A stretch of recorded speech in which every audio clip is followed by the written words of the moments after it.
be able to, he might not have held it down to the max. But neither has Gaza. Gaza kick up his wife and beat her up, and they're not hounding him. Hello, Genesis, what your name, where you calling from? Yeah, hi, my name's Taboo. Taboo, yeah. Peckham, Old Town Road. Old Town Road. Yeah, what's up, man? Yeah, I think good, lad. Yeah, I think we should speak about Tyson. You know what I'm saying? I don't think he's a role model, but he's one of us. And if they can treat him like that, how do you think they're going to be treating ordinary black people in the future? Why don't you think he's a role model? Well, I mean, I think he's a great person. I don't think he's a role model. I don't think people should look up to him and think, oh, wow, I want to be like him. Fair enough. So what is your definition of a role model? What's my definition of a role model? Yeah, so we can understand why you don't think he is one. I think my definition of a role model is somebody who is bringing about change in the community and for black people as a whole worldwide. People like Kwanu, Nkrumah. Right, okay, all right then. That you're dealing with a political status there. So Linford Christie isn't a role model then. He's not a role model to me, Linford Christie. He is. No, he's not. I wouldn't want my children to look up to him as a role model. Okay. Because what happens when you look? I mean, there's nothing wrong with what they're doing. Yeah. So you're what you're saying is that my role models have to be political or world. No, it doesn't have to be political. It could be for my children, I'd want their role models to be I don't know, scientist, black scientist, a pilot, a doctor, something like that. Something that's more in their something they can achieve as well. Okay. But what I'm saying, pardon? If I can just come in there, what I'm saying is that I'm trying to get your definition clear. Your definition is that you'd rather your children, what you would call a role model as Taboo, is somebody who is either a scientist, politician, doctor, lawyer. Those are what just came up at the top of my head. Okay. No, but I mean, I'm just trying to get the arena that you're thinking in, you see, because everybody thinks in a different circle of thought. So I'm just trying to figure out which one you're in. And I can recognize which one you're in because you've mentioned mostly professionals in terms of esteem. Something that a lot of us will be able to achieve. But a lot of us won't though. Check it. How much money does it take to become a doctor? It takes a lot of money to become a doctor. It takes it's 7 years worth of study, and it takes a lot of money to pay for the books that you require. Because you got to buy books for all £70 and £40 and all that. You get what I'm saying? No, really, it doesn't. You just have to be, for instance, I'm a photographer. Yeah. I'd want my children to be to follow that kind of profession, filmmaker, whatever. Okay. It didn't cost me that much. It's just something I've always wanted to do, and I just persevered in it. Okay. There were loads of times when I couldn't afford it. Okay. I mean, I've kind of gradually built up and then so we hit that point. Yeah, there's lots of times when you couldn't afford it, but when you're attached to a course and you can't afford it, not 9 out of 10 times you got to drop out. Because with the photography thing, because it's a passion of yours, you could put it down, pick it up, put it down. But with a profession, it's not so easy to put down and pick up because of the way in which the semesters run, or you get what I'm saying? So the point I'm trying to make is not to stray from your point. What to say is that a role model, you're giving me your definition of a role model, right? And you outlined it. But what I am saying is that because that's your definition of Taboo, there's another definition people who would never be able or be in the position to aspire to what you see as role models, having if you want then from your definition a lesser set of values still to aspire to greatness, to be able to feed their family and look after their children, such as Linford Christie, who's, I don't know, maybe a quasi-millionaire. I understand what you're saying. I don't think there's anything wrong with it. Just that you asked me, what's your definition of a role model? Yeah, that's I like Tyson since he's been in the country, because I do photography. I've been following him around. I've been trying to get good images, photographs of Tyson, which I have. Just to kind of, because he's one of us, he's our brother, and therefore we should support him. And also we should remember, a lot of people have short memories. In the 60s, when Muhammad Ali wanted to come into this country, they didn't want to allow him in. The press was just as bad as what Tyson is getting.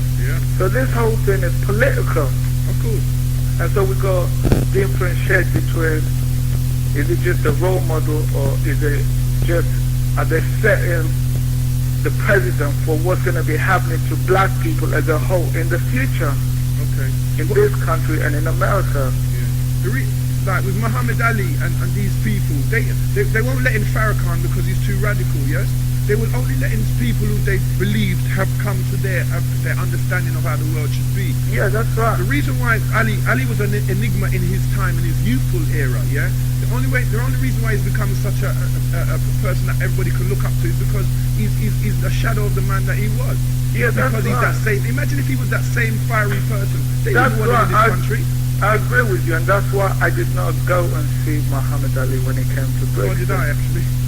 You know what I'm saying? But when Tyson came, I was right in the middle of it. So was I. Yeah. You know what I'm saying? And I was trying to get, you know what I was trying to do? Yeah. I was trying to get positive, good images of black people, of African people that came out to see him, and of Tyson himself. And I think I accomplished that. You would have, because I saw every age there, from the little children to the elderly. So they would have shown that must have shown some kind of unity of mindset, at least within the people. Because the older people, it did. And if you see the photographs I've taken since he's been here, you will know whose side I'm on. Do you understand? Yeah. You know, because I was at the airport, I've seen the shots the other press took, and I've managed to get pictures of a man who's looking inward in himself. I've got pictures of him praying and stuff like that, and I want to show that to black people because I know there's people trying to counter what I'm doing. Okay. Do you understand? So I have respect for him. You know, I'm glad he came to Britain. I think it's one of the best things he could have ever done. But look at the forcefulness of the man as well, the strength of the character of the man. You know what I'm saying? Who was in a sense less of a man or less strong as an individual would have probably, you know, bowed under that pressure, which wasn't really a pressure from black people. Yeah, that's right. So you know, we can applaud that. We can applaud that level of courage. You know what I'm saying? And for the people who just harp on the rape charge, you know what I'm saying? It's obvious that there is a certain amount of witch hunting going on. When people, definitely. There's a conspiracy. You know, that's what's going to be happening. They set a standard. If you step out of line in the future, and when I say the future, I'm talking about the next 5-10 years, you know, you'll be persecuted. They're like putting sanctions on Tyson. Yep. They doing what they do to countries on Tyson. Yep. You understand? Yeah. You know, they're saying this is a very important time. You know, a lot of people just read the papers and they think, oh, Tyson is spending this, he's doing that, yeah? But they're saying a standard, the president, for what they're going to be doing. If I mess up in my little area here, Peckham or whatever, Yeah, definitely. They're going to persecute, they're already doing that to people. How do you think people end up in mental institutions and stuff like that? Because they can't cope. That's right. So that shows the strength of his mindset, isn't it? Even under all of that sort of pressure, Babylonian or European pressure, because it is mostly that. Because the Brixton event proved that, didn't it? Yeah. And it's in that context we got to look at the Tyson visit. You understand? Yeah, man, for real. You know, it's not just he's coming here to box and that's it, and he's gone, and he's a great fighter. We've got to look how it affects all of us. Yeah, the psyche of the black people. I mean, like, I've never appeared at I've never gone to any of those other Mandelas or whatever. You get what I'm saying? But his psyche, it's like an aid. That's why Joe Louis was the same kind of thing. They're all athletes because all our politicians are weak. All our so-called media representatives are weak. So therefore, you have to look to a sportsman who's managed, or somebody of that caliber, because they're the only ones who seem to be controversial enough and psychically strong enough to deal with some of this mentality that oppresses us. And you know, as a photographer, you'd expect me to have been at Nelson Mandela. Yeah. But I said to myself, because I know what was happening. Okay. And I felt Nelson Mandela let a lot of people down. Yep. You know, after South Africa got independent and stuff. I made a conscious decision not to go, and everybody was saying, how come you ain't going? Aren't you going to get any pictures, you know? But with Tyson, Why? So if I could just question you there, why didn't you want to go to see Mandela? Why? What was the feeling? I just didn't want to go because the whole politics of it and the deals he made just before South Africa became independent. The whole politics of what was happening at that time in South Africa. And, for them to have given them such a welcome, you must know there was something going on. Yeah. And I knew that, and I knew that the insides of it because I'm originally from South Africa. Okay. You understand? I knew the insides of it and the politics. So I made a conscious decision. I could have just gone there and said, yeah, let me just take this picture to make loads of money and blah, blah, blah. But I knew that I wasn't going to do that. But with Tyson, I said, yeah, because I know the politics of this as well, even though I might not be able to articulate it now for you. Okay. I know it in my heart. Yeah. And do you feel that a lot of people feel that politics, that a lot of people can't articulate as well as far as, urban city dwellers are concerned? Do you think that goes along the way why we demonstrate our feelings in the manner in which we did for Tyson? Because a lot of us don't have the verbal agility which they require. Definitely. On the news and all that, to really put forward our thoughts. But not only do they require that verbal agility, but they force people into a situation where if they don't have the verbal agility, they're made to seem as if they're lacking in certain senses or certain intellect. Definitely. You know what I'm saying? And sorry.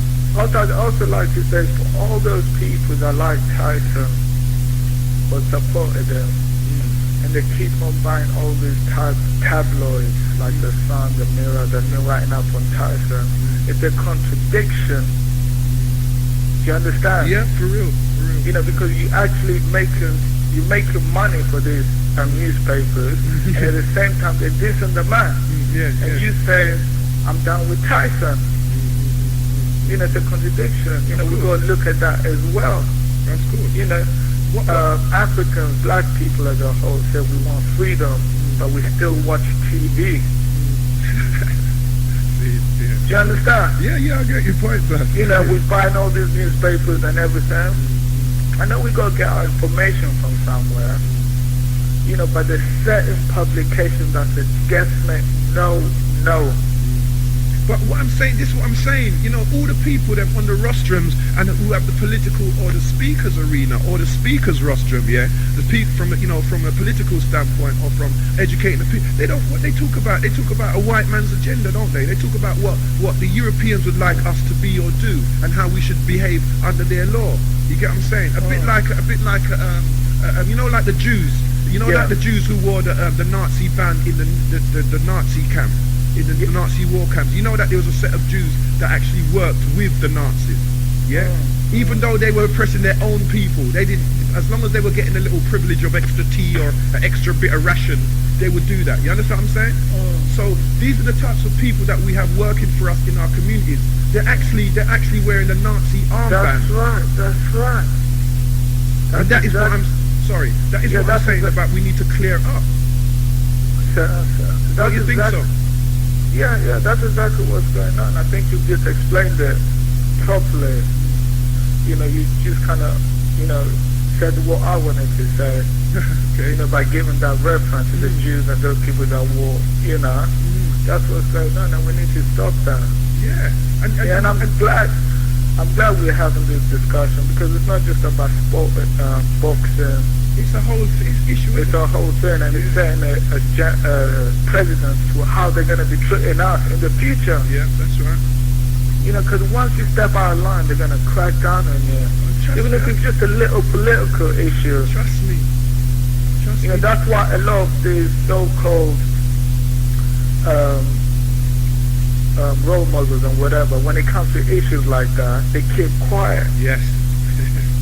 You know what I'm saying? You see, you're a man of my own mindset. Because I'm saying, I'm forever saying, why is it only comedians that become DJs and presenters, and why is it only comedians? when white people have a variety of personalities, from hardcore personalities to softcore, you know what I'm saying? But only when it comes to the black community, they only want to put up the black people like Andy Peters, who seem so white it's ridiculous, or the other the ones who claim that they're down, who end up making fun out of their own community. What about the people like, say, okay, we have a darker South, mind you, we've got a darker South, but what about the up and coming youngsters like him? You got what I'm saying? The younger ones like him. He managed to get through the system because he married into white, and whatever situations he found himself in due to his connection. But what about people who don't want to get into that? What about people who want to just marry and stay within their black community and still go through? Why is every representative that I see, whether it's African or black, always seem to espouse such great articulation and seem to talk as if they were born and bred in Hampstead Heath? And they talk with such finesse and such quiet, acquired taste. What's all that about? Because it's political. Yeah. You know, they like to show that because they know everybody's watching TV. You know, they know everybody's going to see these people with their white devils around their arms and everything. Yeah. You know, they know the little ones, the young ones are watching that. That's right. It's like having a picture when you go into certain homes and you see a picture of Jesus on the wall, a white Jesus. Oh, please. You know, it's like the little ones are watching it. Yeah, that's what I say. So when they close their eyes and they want to pray, look what they that's see. what they visualize. Oh, so when people think of making it in this society, and they close their eyes and they just imagining what they're going to be like in the next couple of years, they have this white vision in them that they're going to be living here, and so they're going to have this mixed race. Oh, please. Children and blah blah blah. You're depressing me, blood. You're depressing me.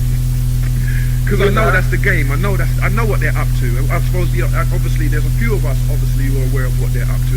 And you as a person who takes photographs too, you're able to capture moments, aren't you?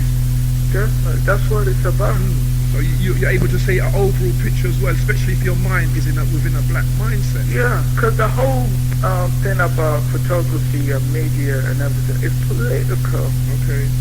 And you should journalism know. And stuff.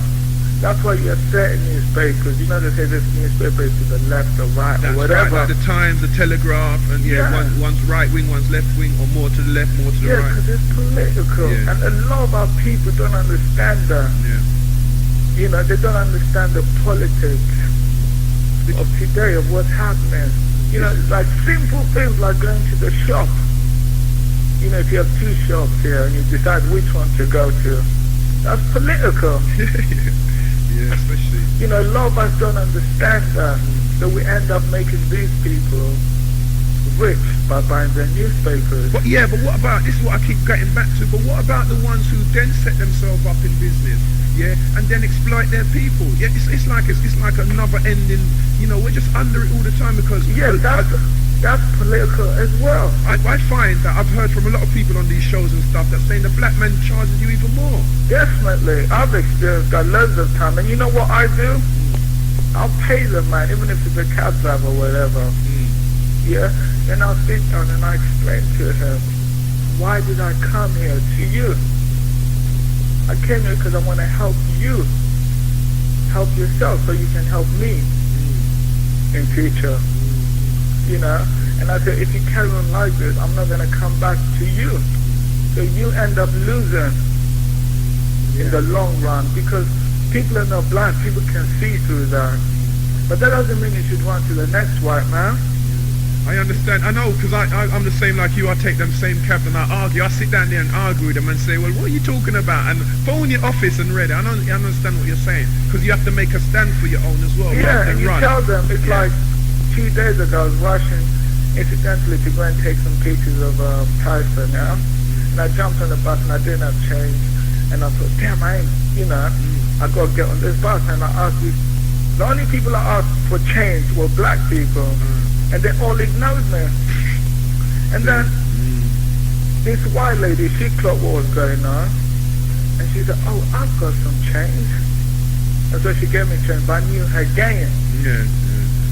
But I said thank you to her. I didn't mean it. And I went and sat next to the same black people, and we started talking. And I said, why do you know me like that? I might be the brother that saves you in the future. Do you understand? And I just gave them a rundown, of what it was all about. If you didn't have it, just say you don't have it. Don't ignore me like I'm mad. But you see, this is another thing that, I find I've had that too, the ignore sign. And you wonder, I don't know, it's like this. I suppose sometimes they get so scared because inner city living is so hard and so complex and so things happen so unexpected. You give a man a smile, a girl was telling me she smiled at, this guy, something happened for her and she felt in a good mood. You gave this guy a smile and he followed her all the way home. You know what I'm saying? So, in a sense, you have to recognize sometimes the way people are careful about who they talk to in the inner city, because it is a city and a city is always full of strangers. You understand that? Yeah, it's different when you come from a village or a town where everybody knows each other and they see each other every day at least, so everybody even knows your family background. But in the city, people are coming and going, and it's really hard. That's what personally I say to people that you can't blame a man if a man walks past you, because if a man smiles at you and he doesn't know who you are in a city dwelling, he would probably try to rob you. Yeah, I understand that. And that's why when people see let's say somebody gets stopped by police or whatever, they just walk on by. Because but we can't afford to think like that. I was in Jamaica. If you don't want to speak to somebody, you can be polite about it. So I got some stuff on my mind. I can't speak to you right now. You know what I'm saying? Like a matter because we allow, right? That's good. Right, we allow the society, to impress upon us or impose upon us their conservatism, their English conservatism or whatever. Conserve everything, like you squeeze up yourself, like they have a Freudian saying called anal retentive. You get what I'm saying? It's a popular saying meaning that people are, are always scared and always squeezing their buttocks together like they're in a sort of stressful situation. You get what I'm saying? And don't know how to act in a relaxed manner. You get what I'm saying? And that's what we tend to feed each other instead of like if you're on the bus and you hear two black men talking, it's like, and everybody's going, you should be more quiet. If you've ever been to Africa, well, if you come from there, you know what I'm talking about. If you've ever been to Jamaica, we're not the type of people to just be quiet. There's no doubt we have our quiet moments, but we don't suffer from this. Even in America, people speak loud. You know what I'm saying? We don't have this ear to just want to be quiet all the time, and it's a form of oppression. It's a form of social oppression. That's right. So we can't get to express ourselves because we've come to a country which says we don't express ourselves like that in the country. So why should they walk about in groups? Why should they keep to their own? They're in our country.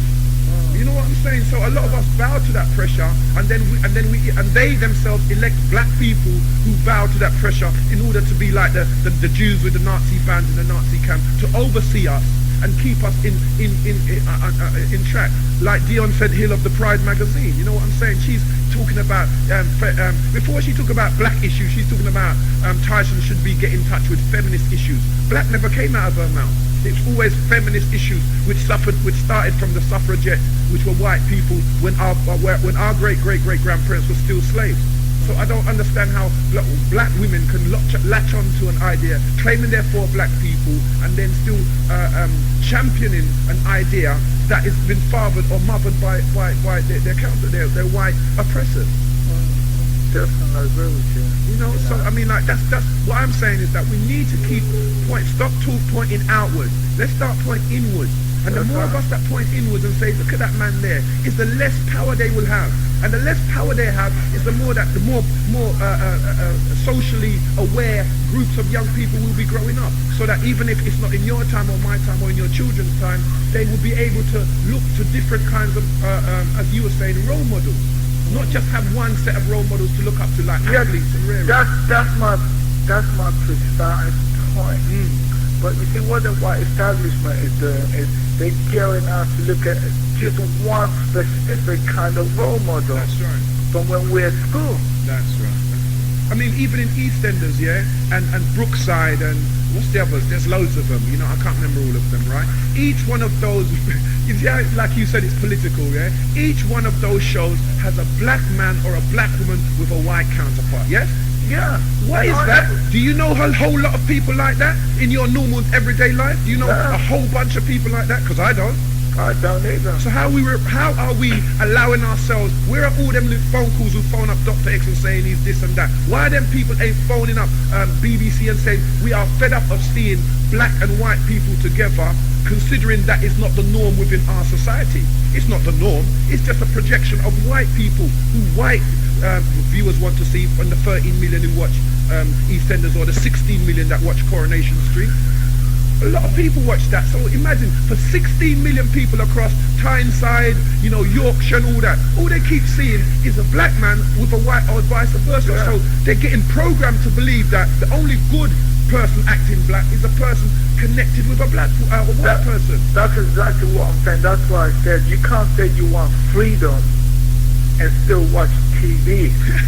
Yeah, I know what you're saying, but you can though. If you want it to be, if you want to be presented, you have to what? You have to, like how you support. It depends who is controlling. Sorry? It depends who's controlling the but media, don't you fight, the TV. Do you understand? Yeah, but they say freedom of speech, freedom of the media, whatever they say, is only for those who control it. Yeah. Do you understand? Yeah. We don't have an input. Yeah.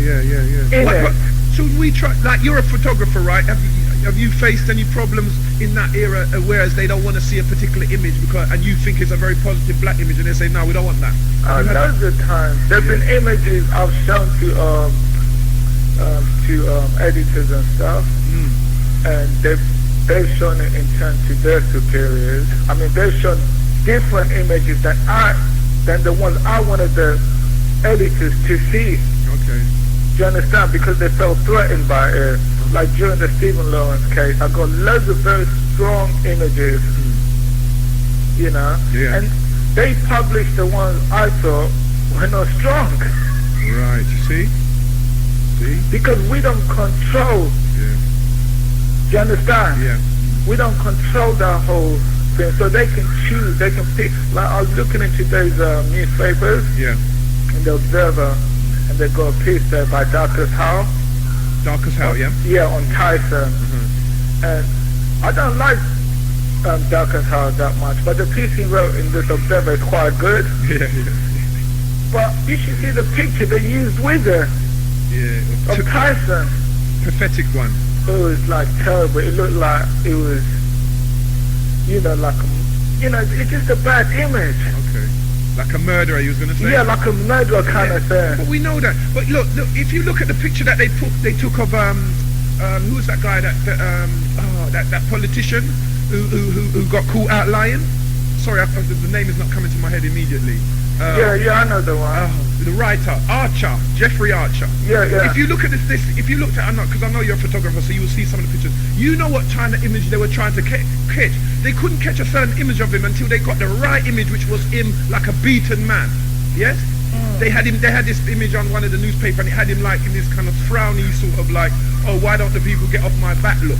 They must have took thousands of pictures before they got that look, because that's the look they wanted to see. They wanted the people to see. They didn't want you to see him that he was taking it like, a water off duck's back, do they? You know what I'm saying? And they didn't want to circulate the different images of it, because it didn't mean nothing to him that much. He had to, they got this picture of him looking like, yes, it's really affected me. It didn't affect him. He knows what he was doing. You get what I'm saying? He's a millionaire. So what I'm saying is that, so when they pick these pictures, as you know, they're looking for they will take 1,000 pictures with, say, 100 photographers, and they'll find the one that most represents the picture that they want you to see. So if they want you to see him as a murderer, they will why don't they picture him when he's hugging up fans? Why don't they picture him when he's, when he's smiling and talking to fans for a long period of time? Why don't they picture him when he's giving a prayer? Oh, yeah, right. You know what I'm saying? They don't do that thing. But what I'm saying is that because they don't want their public to see him as a or even ours to see him as a positive image, because it's an image, isn't it? As you know. Yeah. So you know what the coup is, but that's why we need to keep dealing with these issues from the inside out, not from the outside in. Because the more we put people like yourself as a photographer to task about the pictures that you're presenting, is the more we can then put the editors to task about the pictures that they're picking. And the front page headlines like on The Voice about Naomi Campbell's mother talking about Posh Spice. Who cares about posh spice as a black community? Well, what do we go? Do you know a whole heap of black people that go to posh to Spice Girls venue? Or are they helping to give strength to this white ideal about pop music and rare. I think that on the front page it should always be a leading black issue, not whether or not that's tabloid rubbish. Whether or not Naomi Campbell's man's cussing off posh spice. So the Voice turns itself into a tabloid, and then we get a black version of a Sun. We get a black version of repeating itself, like, trying to get the viewers into a low understanding or keep them in that understanding because they know what nothing too spectacular. You know what I'm saying? So we need to take, you know what I'm saying? My philosophy is, and I suppose the Doctah X type of looking at things is from the inside out. So when I'm pointing my finger at any individual or saying, well, what about you saying? People are saying, oh no, he's another black man, so don't do it. That's ridiculous. That means you ignore things. You're ignoring things and trying to focus on things, It's black politicians that are there. We're not powerless people, as somebody suggested. Black politicians are there. White MPs, black MPs are there. Black councillors are there. Black leaders of this. Heather Rabatz is a so-called black woman who's leading the Lambeth Council. You know what I'm saying? So what? So these people who saying they're black are there. But what are you doing, or what are they doing for us? What are you doing to motivate them for us? Or what are they doing to motivate us for them? You know what I'm saying? Yeah, that's right. Anyway, Taboo, thanks for your contribution. Yeah, it was a nice one, yeah? Yeah, nice one. Respect, Yeah, and to you too, yeah? Take it easy, peace.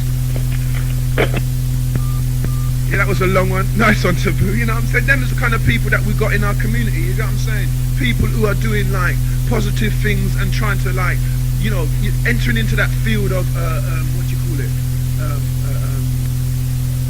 media, yeah, and trying to change certain things because they keep a black mind, you get what I'm saying, and trying to work for this freedom that we've been denied for so long.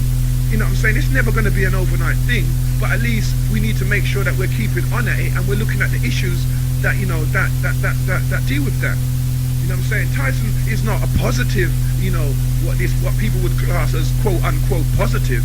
It's just not a positive image because of he's been arrested and rare. You know what I'm saying? But by looking at it from different angles, I should imagine looking at it from different angles, you will be able to see whether or not his contribution to the black society makes sense within a given arena. You know what I'm saying? Because people do psychology like they do Freudian psychology, you know what I'm saying? Jungian for psychology, they study Weber and the other German called Nietzsche and all that, to look at different aspects of mentality and psychology and such alike. So this idea that, you have an opinion and you're not able to see it from any other angle or any other aspect is a very limited one. And that's what I'm just trying to open up the mind, so even if you don't agree, you at least understand. Hello, Genesis. What's your name? Where are you calling from? Hello. Hi. Hello. Hi. Can you hear me? Because I can hear you. I was just wondering, is this Lady G's show? No, you got the wrong station, I think.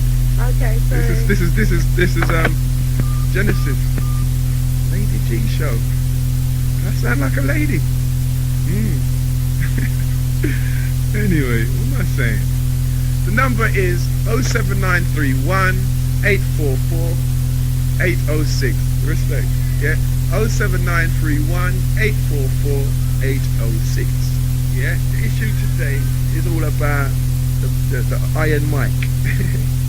You know what I'm saying? Or whatever. It doesn't necessarily have to be about that. But we started off on that. We had a nice one and you know what I'm saying, was dealing with that. What we're trying to find out is whether people, what views people have on it. Yeah, so that was a missed call.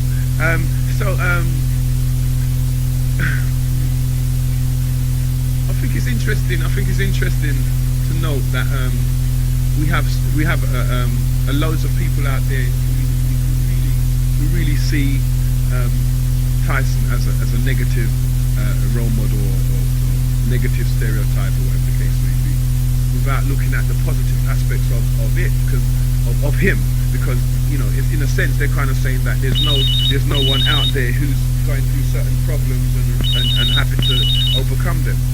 Hello, Genesis. What your name? Where you calling from? Hello. Yeah, Genesis. Yeah. What's your name, please? Dr. Owen MD. Owen MD? Yeah, we sent radio. Okay, yeah. I'm not saying I'm all good, you know, blood. I can't hear you too well. Yeah, I'm all good, blood. You know what I'm saying? Contribution? Let's see what you're saying. What's the topic, man? The topic is Tyson. I mean, the topic is anything. Have you been listening or did you just come in? I'm just tuning in. Okay, well, it's about... I hear the virgin talking before this. Okay, yeah, what we were just talking about, the issues to do with Tyson and then the media and how they portray him and stuff like that. And, you know, those issues around him, not necessarily just him alone, but, you know, issues around him and what some people say is positive, some say is negative, you know. Yeah, but tell me something. Do you think Tyson is a means of way to divert from many more issues which are going on happening in the community? Okay. Like, for example, Farrakhan coming over here. You know, that's a bigger subject in Tyson. That you be talking about community, locally, and globally. Yeah, Tyson is a important personality. Yeah. Yeah, okay. The image you talk about, they've been using positive or negative. You know, just coming from a sportsman point of view or from a boxer point of view. But this is what I was just saying earlier on about different ways of looking at things, blood. You know what I'm saying? Because what I'm saying is that it's clear that he's just a sportsman. But what he's representing as an oppressed person, as a person that's been hounded by people for his, whether it's his behavior or not, right, and for his time, is that, yeah, he agrees, or he represents the psyche within a lot of young black people, or even old. Why is there so much old black people come out to see him there as well? It wasn't just youngsters out there. That is nice, you know, because you say it's different from what some politicians or the newspaper try to characterize it. If it's not a flesh like me and you, but they say, you know, on different issues. Yeah, but the Farrakhan issue is, I can understand what you're saying, but the Farrakhan issue at the moment isn't a topical one. It isn't in the news. It isn't generating thousands of people on the street. So you would by course talk about this issue. You would, you know, if it was a riot tomorrow, you talk about it. You know what I'm saying? Like last week, most of the talk shows were full of Ali G talking about Ali G. You get what I'm saying? There are more important issues, but you still have to deal with the issues as they present themselves. Yeah, but I didn't know who Allergy was, but I get to find out who he was just listening to Genesis and Galaxy. But that's the image that being portrayed and thing like the image isn't who's supposed to be, supposed to someone else who created a lot of illusion, you know, but that's the way people want it to, you know? And then like to portray an image like a reverend like Farrakhan or even Jesse Jackson. Yeah, it's different from portrait Tyson because the things we're talking about. You understand me? So if I don't talk to Tyson for a while. Yeah. It's the things we're talking about. Now, if they were to let Farrakhan into the country, yeah, you haven't taken no crime, yeah, you haven't hurt no one, and still you did a big country, so to speak, genuinely.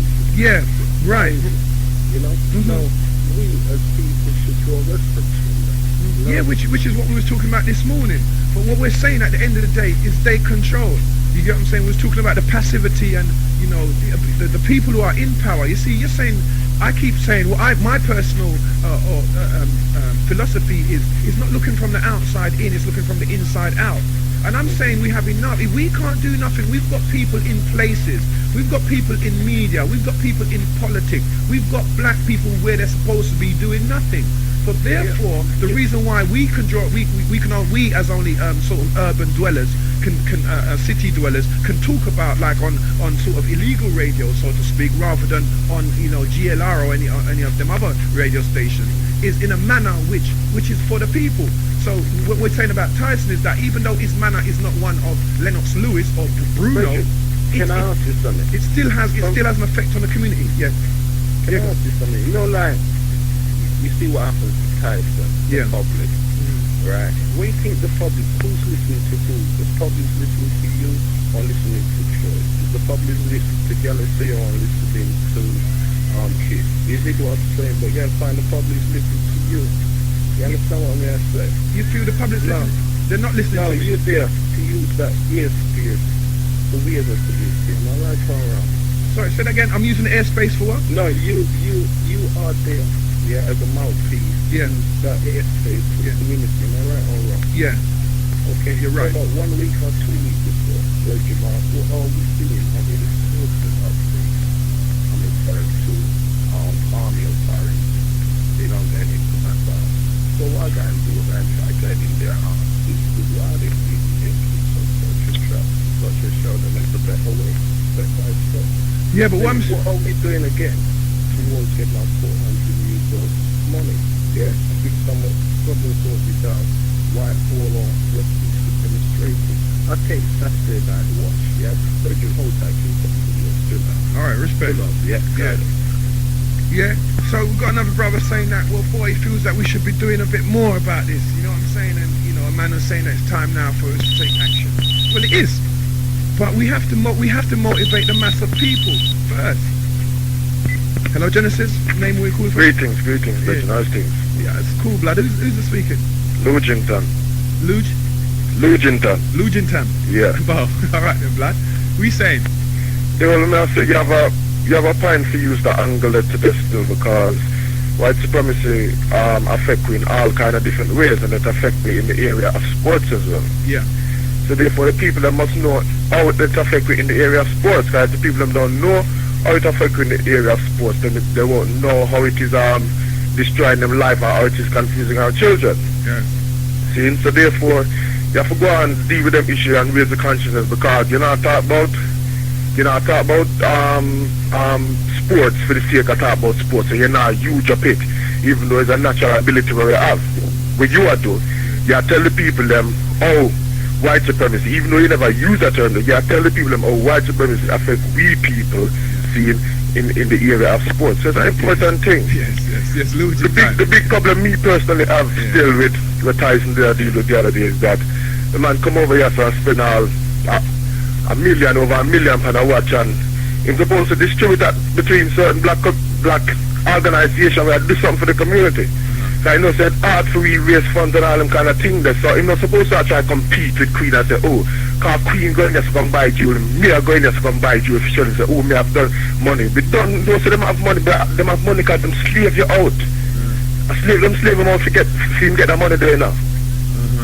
So therefore, I'm not supposed to do them things, I'm supposed to give things and so forth in America. But when you come out and you say you are different Brixton people and so on and so forth, do a thing that means that when Brixton people, when you leave Brixton people now, them now they just say, yeah man, Tyson's a good boxer. Them also say, yeah man, Tyson, do something for you now. Them man that deal with them sports, them man that do something for you to do.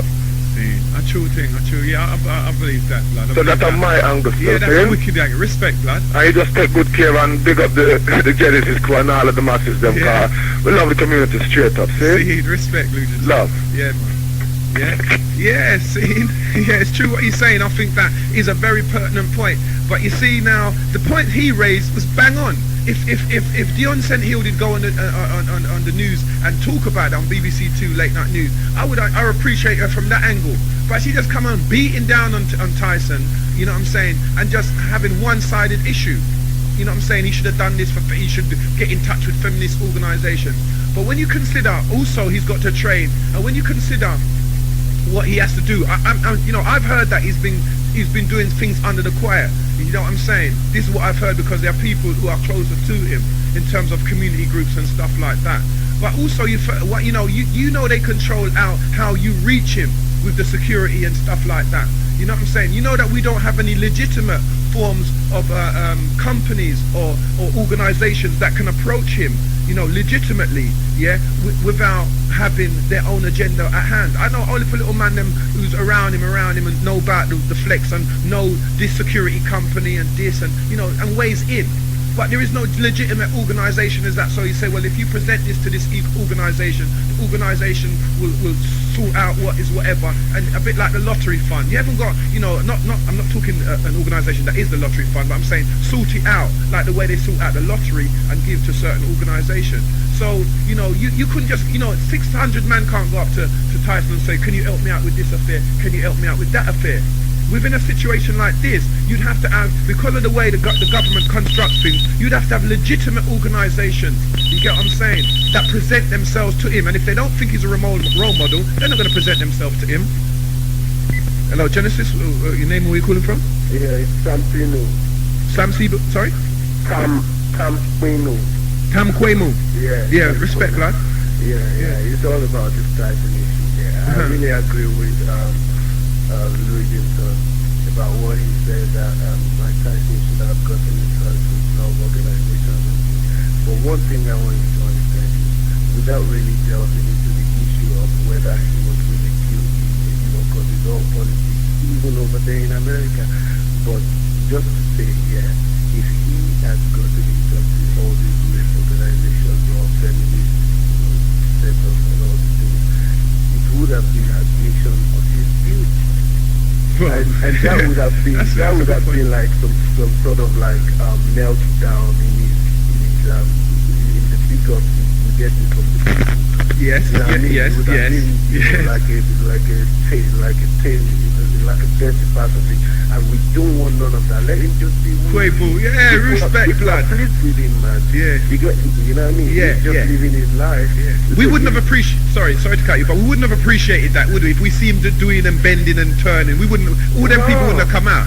No, yes, that's true. And it's even the controversy in witches and brothers that even made everything more, the more like important. Yes. And I reckon that even what made more people even get interested on this case, because a lot of people would have just forgotten about him if he wasn't a great sportsman.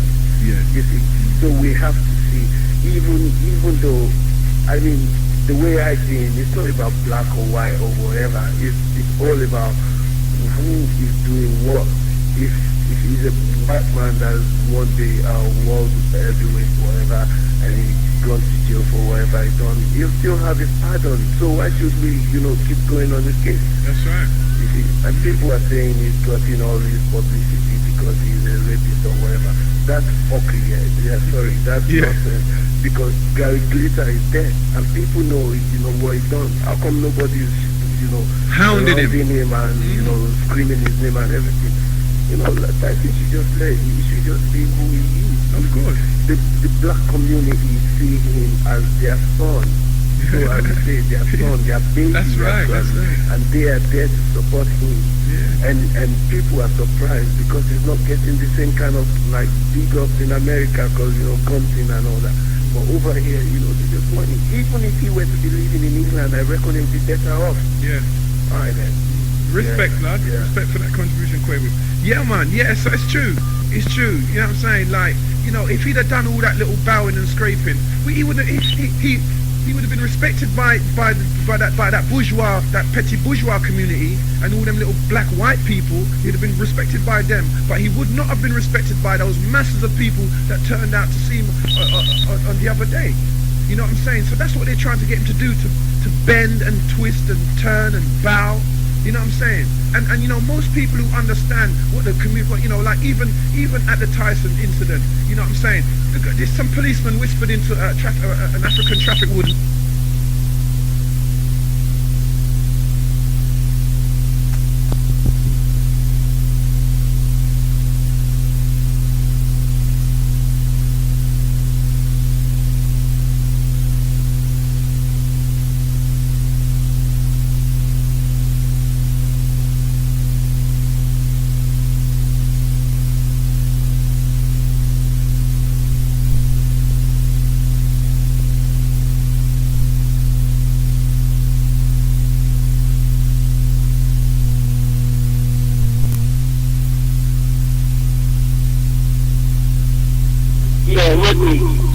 Your radio, you have to turn it. 1 minute.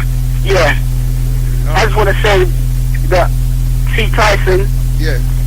The reason why they're trying to profile him and make him out to be some animals because they don't want to see a lot of us black people connect to a strong black man. That's they always want to see black people in a pacified kind of way. Yeah. And like you're saying, if Tyson was bowing down and licking people's boots, then they would leave him alone. You get me? Yeah.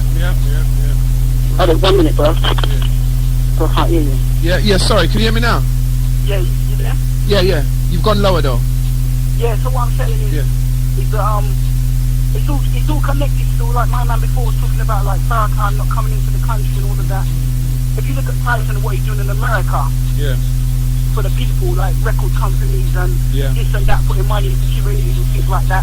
They know that he's got the spending power to put that over here. So they got to bring about a bad image so people don't want to get connected with Tyson. That's right.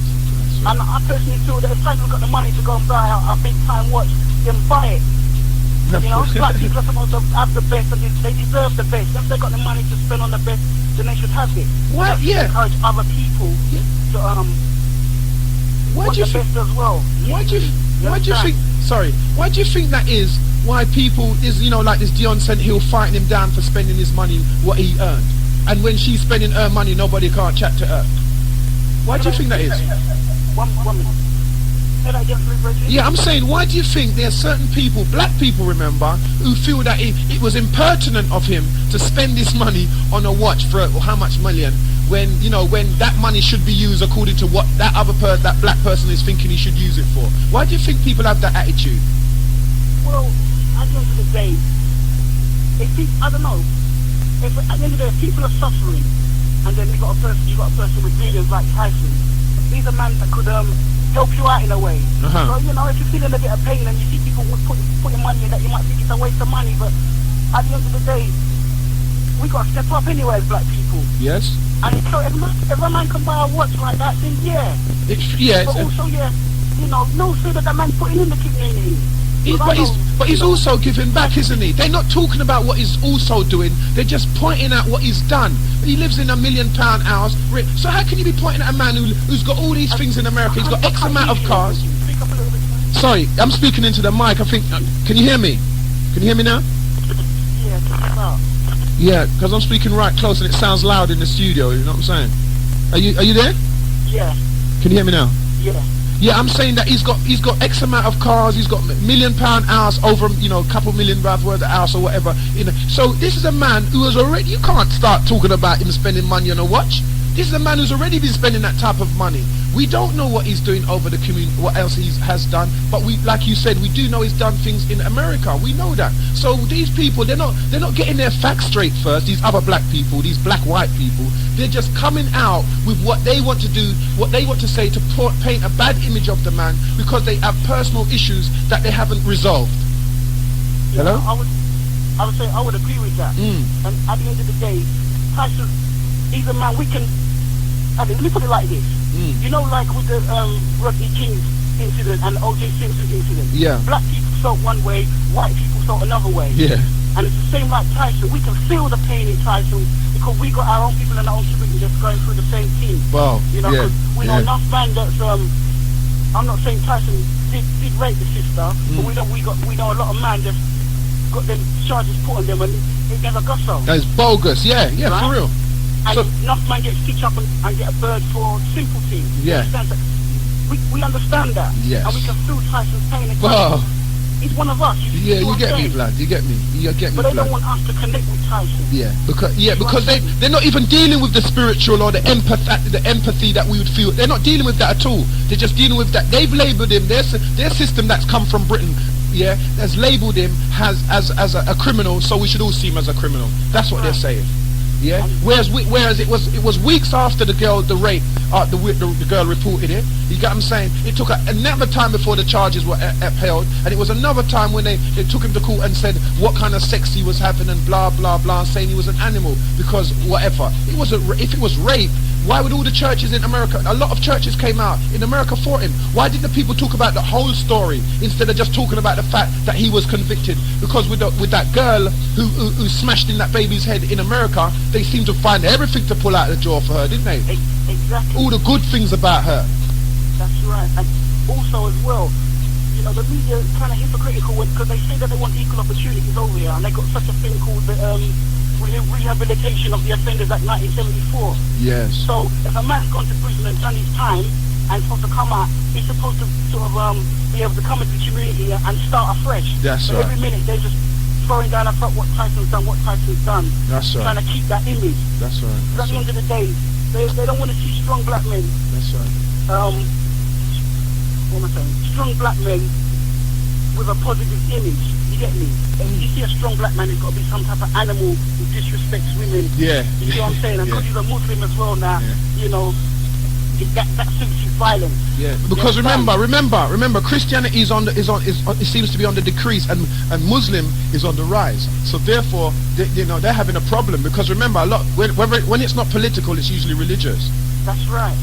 So like Akula was saying earlier on, the photographer, it's political. It's all political in a sense. But what we're doing as black people, as inner city urban people, saying, "Oh boy, we're not watching that. We've got our own opinion. You can feed us whatever you like in the media. This is what the representation of the other day was about Tyson. You can feed us whatever you like about your media. You can tell us how great Bernie Grant is. You can tell us how great the Pride magazine is. But at the end of the day, we're going to have our own opinion, and we're going to vote with our feet." That's right. Because to add to what you just said as well, we can't have these so-called middle-class white men trying to judge and say who we should have as role models. That's right. It's over. Yeah. You see what I'm saying? Yeah, but this sort of mental slavery now, and this we want to bow down to the people that say they're in our community to help us when they're just fucking us dry, like, man. Yeah, for real. And that's what I'm dealing with, blood. It's time we recognise from the inside, I keep saying, out, not from the outside in, because not only the white man doing it, but he has overseers helping him.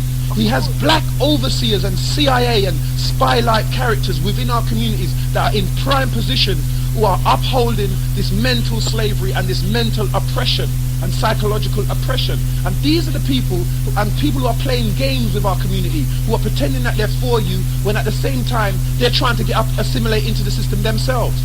So when we see them doing that, we must point them out. We mustn't keep quiet and say because they're another brother, or they're another black man, or another sister, or another black woman. We can't just say because they're that we mustn't talk about them. I agree, man. We should expose them. Expose them, that's the word. Expose them to the fullest. Yeah. And there's certain people that say they're politicians, or they got councillors' seat, and they're not helping us vote them out. That's right. And putting somebody else to put us in. That's right. What I mean? That's right. And get used to your own. Get used to the manifestation of hearing somebody with an African accent speak. You know what I'm saying? As long as what he's saying is intelligent. Get used to somebody with a Bajan accent or a Jamaican accent speak. As long as what they're seeing is well thought out and intelligent. You get what I'm saying? Why are we just used to people going, well, I think that, I'm not trying to say Tyson shouldn't rear, and he shouldn't rear. What makes that person really clever? I agree with you totally. Nothing makes them clever. That's what I'm trying to say to people, that it's time now that we stop watching that and start look at, because Tyson ain't an intellect, but look at the amount of people that he can muster just by his strength of character. We need to be getting down with people that understand our plight and can feel our plight. Wow. It don't make sense. People that don't even live in our area are coming in our area and trying to dictate what we should do. That's right. And say they know the best for us. That's right. So at the end of the day, we just got ourselves as black people, regardless, we need to start encouraging our own and accepting our own and supporting our own. Going to our shops, even if it costs an extra 20 pence or so, and support our own and build ourselves up. But what I'm saying to you is that what some of these shops that are building up, which is what I said earlier, some of them are a part of the oppressive regime. You know what I'm saying? They're not setting out to find the best quality deals for black people, like Tesco's or something like, or setting out as Tesco's did to compete. They come in to draw your money out, like all them people over the New Year's who set up the dances them and charge triple money and quadruple money. You know what I'm saying? A lot of these people do not care about black communities. So when they set up a business, it isn't about caring about black people. It's about, I want to draw as much money out of my community as I can so I can deal with a white woman or go on extra holidays. So I don't think that it's sufficient enough to just support a black person because he's dark skinned. No. You know what I'm saying? I'm talking about people that are down and for real. You understand? Because obviously, when you see a man that's just trying to make a money from you, your spirit will just tell you that. And you know when the people just trying to earn to make a living, you know the difference. Yeah. And I'm saying them man there that need our support, and definitely. People like Tyson and that even if the white people are shunning them, because it's mostly white people that I see shunning them on television, we need to embrace those people in our own community and say, well, if he's done wrong, he's our man. Yeah. So we will deal with it, and we love him the same way because he loves us the same way, and we'll deal with it our way. You understand? Forget him. Strength. Yeah, bro. That's what I'm saying, because they got I can tell you, I can reel them off to you. They got all Mac Vicar, armed robber, escapists from prison. You know what I'm saying? The one that Linford Christie took to court. These are people that they've brought up back into. He's a BA. You know what I'm saying? He took his degree, or I think he's an MA now or something like that. These are people who they allow back into their system as convicted people who shot all people and all that. You get what I'm saying? But they're just on this one brother because he's such a champion for our people. That's why they crucify Marcus Garvey. They crucify Malcolm X.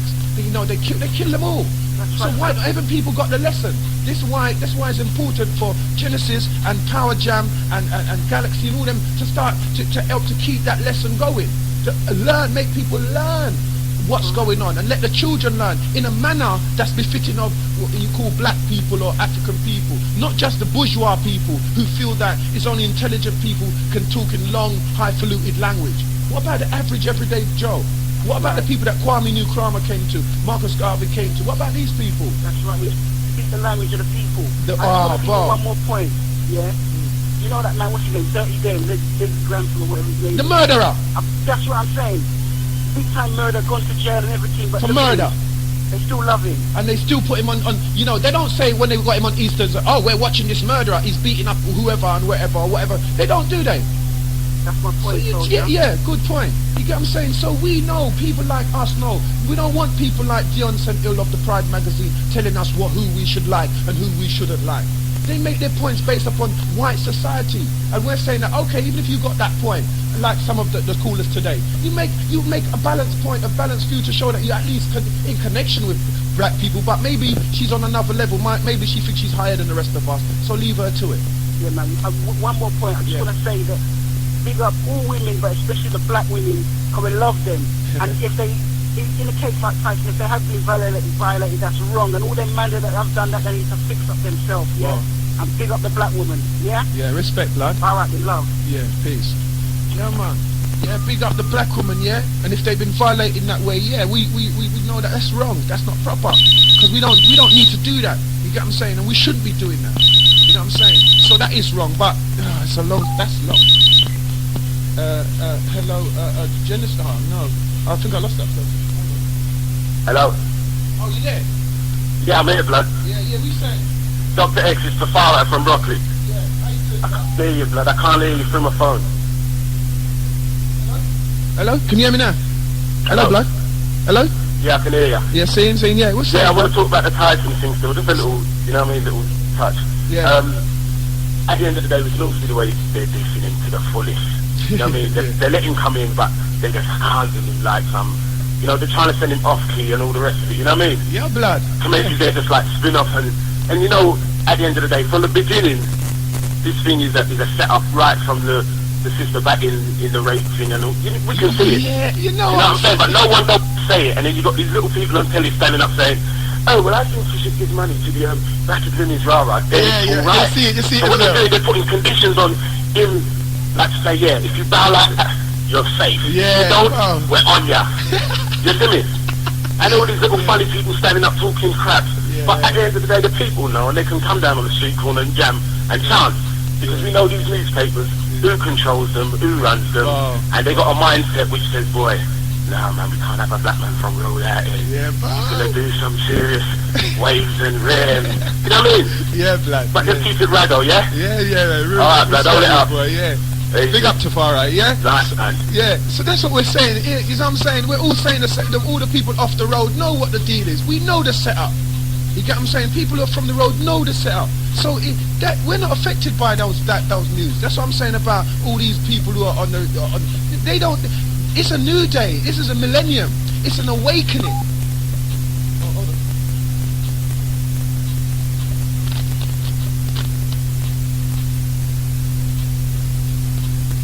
Sorry about that. Yeah, I think the blacks as well. Yeah, what are you saying?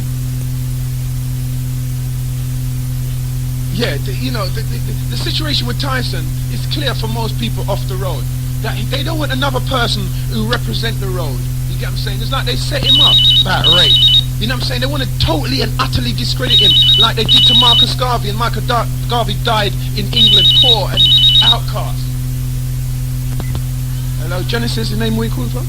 Doctah X, what are you saying? Yeah, who's that? Can you be good, yeah? Who's that? Big oh, yeah, how you doing, bro? Yes, sir. Yes, sir. Yeah. Hey, Doc. You have to remember, them people, you have to remember, they got a job to do. blood. You understand what I'm saying? If they don't do it, they get bored. Yeah. You understand what I'm saying? See. So life is one big psychologist play. See, a man can say something, and it's up to who wants to believe it. You see what I'm saying? Yeah. That's all I want to say to it. You know what I'm saying? Yeah. Respectfully. All right then. Nice one. Yeah, for real. Them some man can say something, and it's up to who wants to can believe it. You know what I'm saying? That's what I'm dealing with. If we've got agenda, if we got a mindset, a collective mindset, then it's hard for them to do that. You know, some people believe in jazz, some people believe in this, but if you look past all that and you believe in the plight and the oppression, or not believe, but you understand the plight and oppression of black people, then it really does not matter what religion you are, because we both, no matter what religion you are, will suffer from the same things. The same Muslim is going to get stopped in the same car driving the same BMW or whatever pretty car is drive, just like the Christian, just like the ex-offender, just like the Hello, name where you calling from, please? Yes, sir, it's Big C again. Yeah. That last point you just about to say, I'm just about to make that point as well. You know what I'm saying? Yeah. What it is, the system want you to be good for nothing. You understand what I'm saying? Yeah. Then what it is? Yeah, respect. No, yeah. The system wants us to be good for nothing. Yeah, good for nothing. You know what I'm saying? That's what the system wants us to be, because it can't handle us the way we are, can it?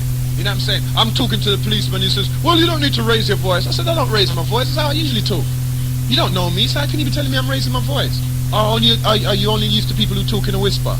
You get what I'm saying? They're all different types of human beings. Nobody is the what we call the blueprint for human being, or human activity, or human personality. No one has the blueprint. Dion St. Hill surely hasn't got it. The editors of The Voice surely haven't got it. Choice doesn't have it. Who has it? Genesis, name where you're calling from, please? Yeah, it's the far right again, blood. Saying, blood? I just thought I have to phone back, because the way you're touching up the points, and you see what you're saying there about, they want you to be a certain way. Because that's what it's all about, blood. Yeah. Once they can have you that certain way, you're programmed up in the matrix. You know what I'm saying? Seen.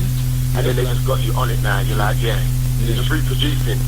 You know what I mean? The madness. Yeah, definitely. But like, how do you know? No, we got to break the cycle, and it's breaking, you know what I mean? Yeah. Because the mere fact you're on here, I'm on here, people are about father or this one, that one, you know what I mean? For real. They're talking it, they're going through, they used to make hearing the same old crap. Yeah, see. You know what I mean? Well, respect. And that is part of the cycle. See. People just got to know white supremacy is out there kicking, we just got to come with our thing and kick it down. See. See what I'm saying? Yes, sir. And I mean, it's not like, black, white thing and all this, but if you're white and you don't know how to kick in, you're under pressure. If you're black and you don't know how to kick in, you're under pressure. Yeah. See what I'm saying? Yeah, man. Don't be fooled. Yeah. Yeah? It's all about that. Respect, blood. Yeah, but listen. Yeah.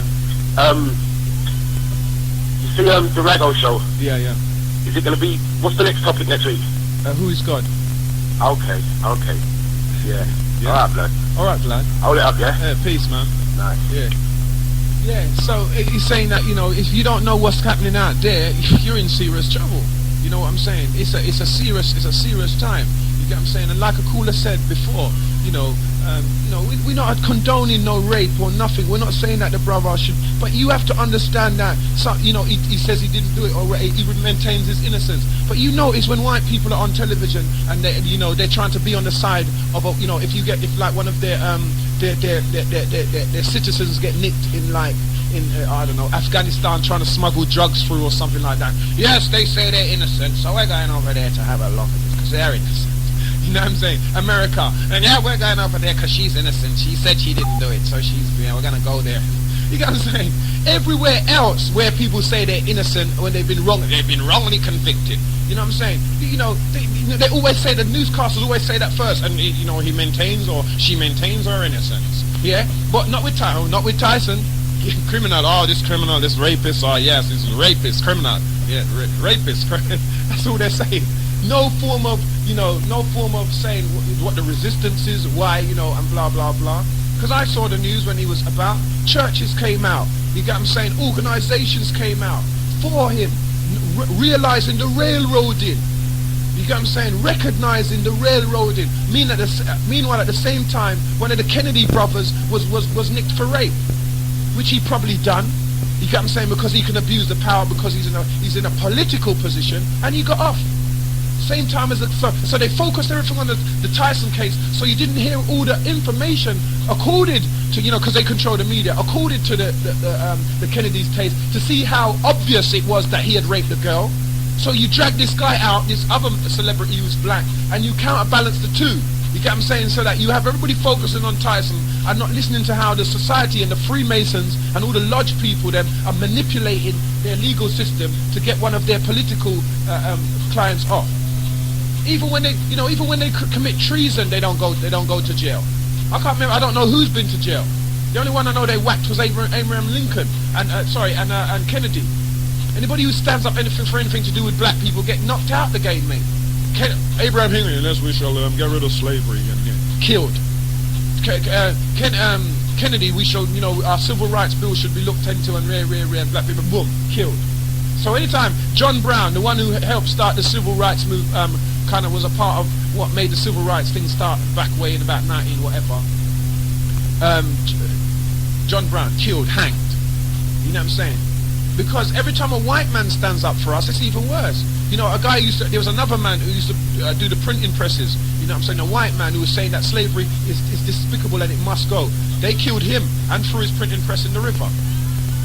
So what these people are, what these bourgeois people who are comfortable with their bourgeois, petty bourgeois, white lifestyles are happy with, and the ability to emulate the civilization of white people, what they're happy with, is the fact that they can function or focus or behave in the manner that they can and pretend that they're white.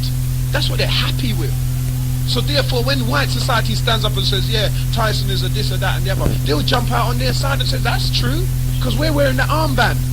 You know what I'm saying? We're like them the Jews in the camp who used to wear the Nazi armband for the extra privileges.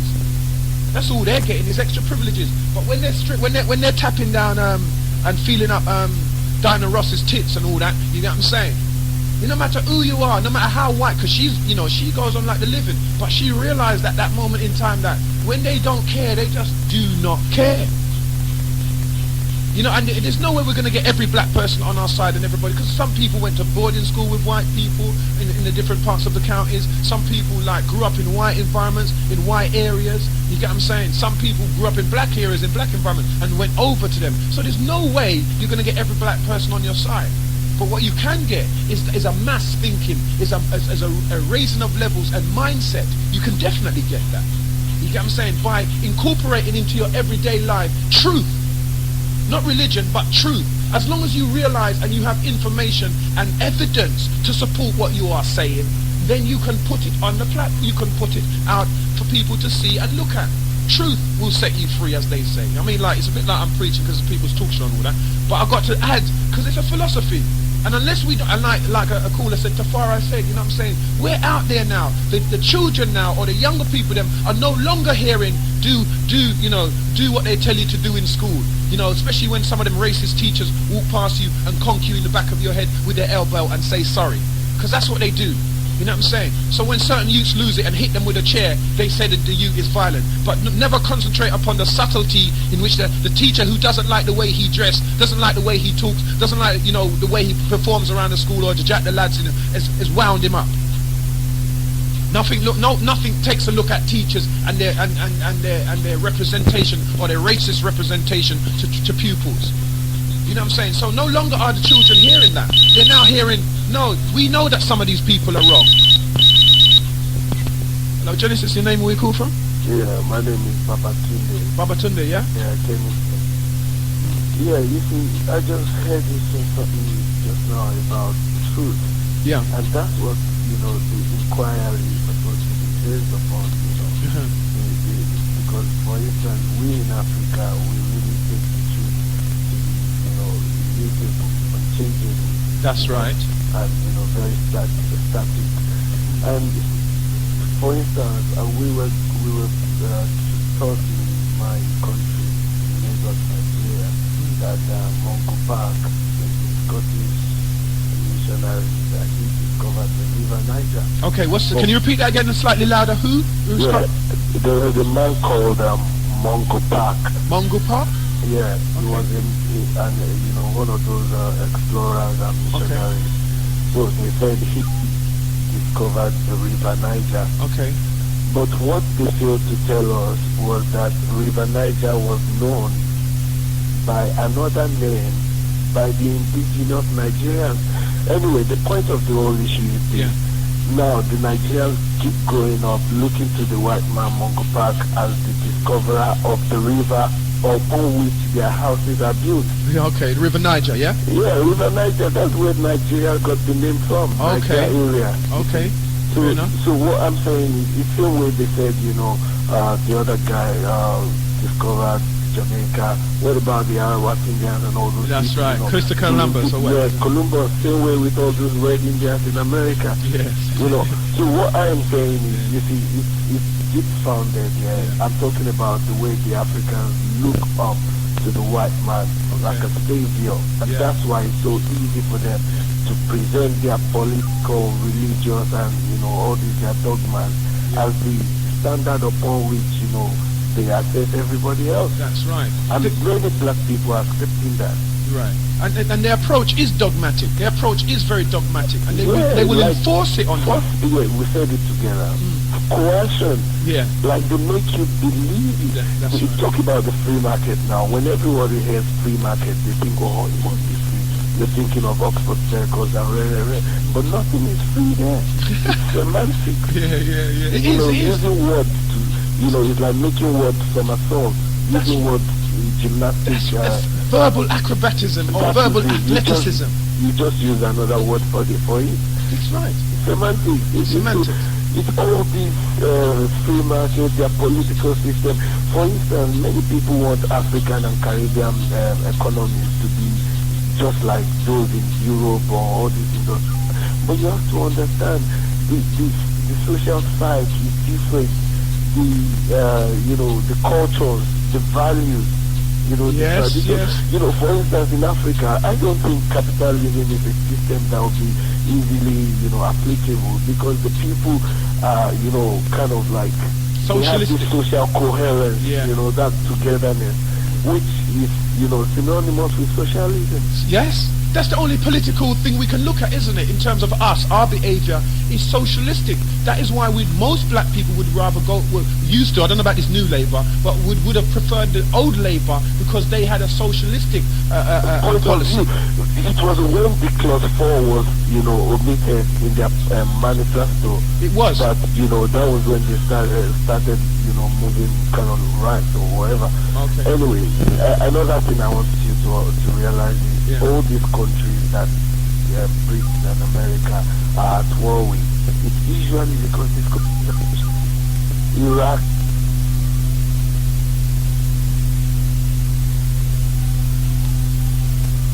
hold on, I just lost him, the battery just, hold on.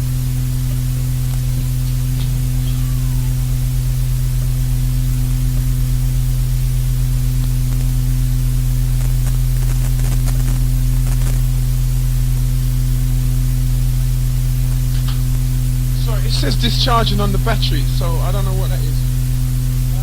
Somebody can give me a ring on my mobile and see it and tell me what's going on.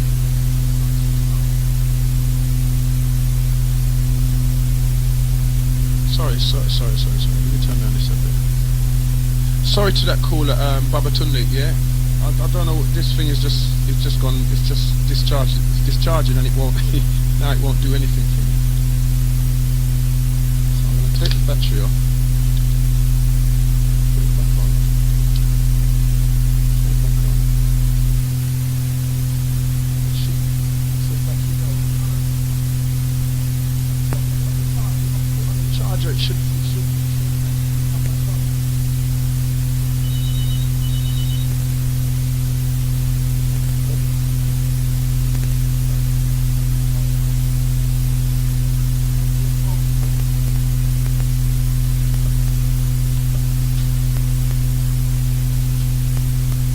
Sorry about this. I just turn the music up a bit.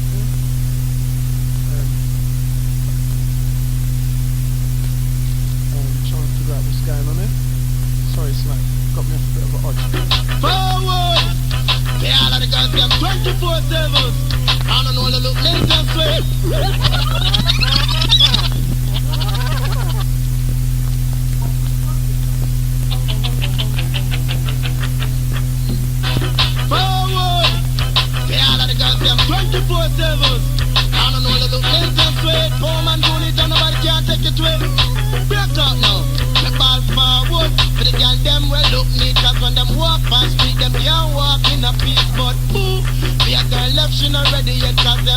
ready yet. Up your boo, she a go get the ball. Boo, be a girl left, she not ready yet.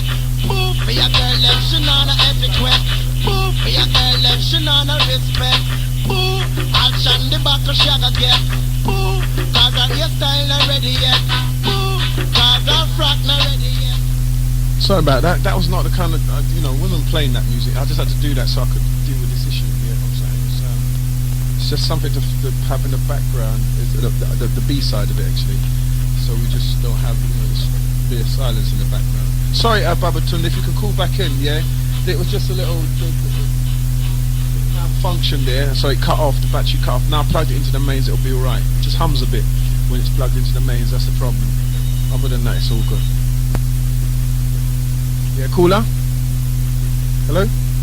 Oh, did I switch it off of that? Hello? Which one is it now? Oh, turned it down. Hello? Hello? Yeah, got it? Yeah, it's Babatunde. Again, yeah, sorry, blood. Yeah, I understand all that. So, like I was saying, if you take a look, a closer look at all these world affairs, you see that most of the countries that US and UK are at war with are usually socialist countries. Yeah. Think about Cuba, that's right. Russia, Iraq, Tripoli, Libya, you see, all these countries, because, they try to undermine the government and everything. Consider what's going on with Elias Gonzalez, the liquidity in Cuba. Yeah. That was, they tried to retain him in America and all that. So what I'm trying to say is they have this way of presenting themselves like, the ultimate arbiter, like the person that has the ultimate say in everything. And that's why we grew up with that. Most of us in Africa, I know there's many people listening right now that saying, minus me. I know.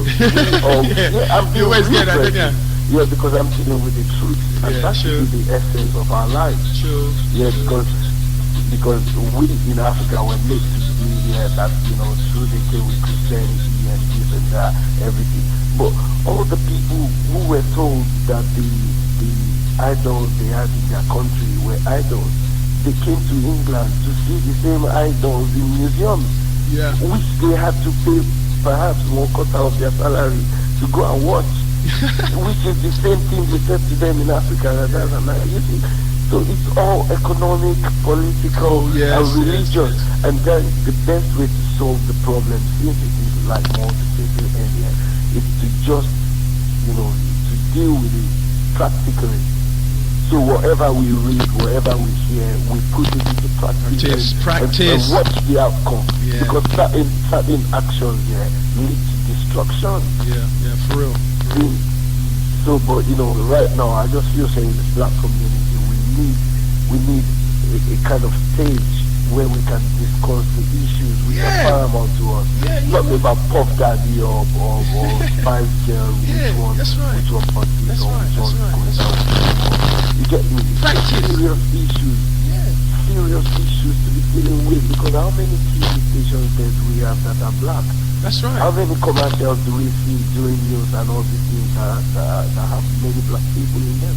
And yet the society is supposed to be a melting pot of cultural backgrounds and all that, people from different parts of the world and all these things, and all we ever get is a Eurocentric viewpoint. That's right.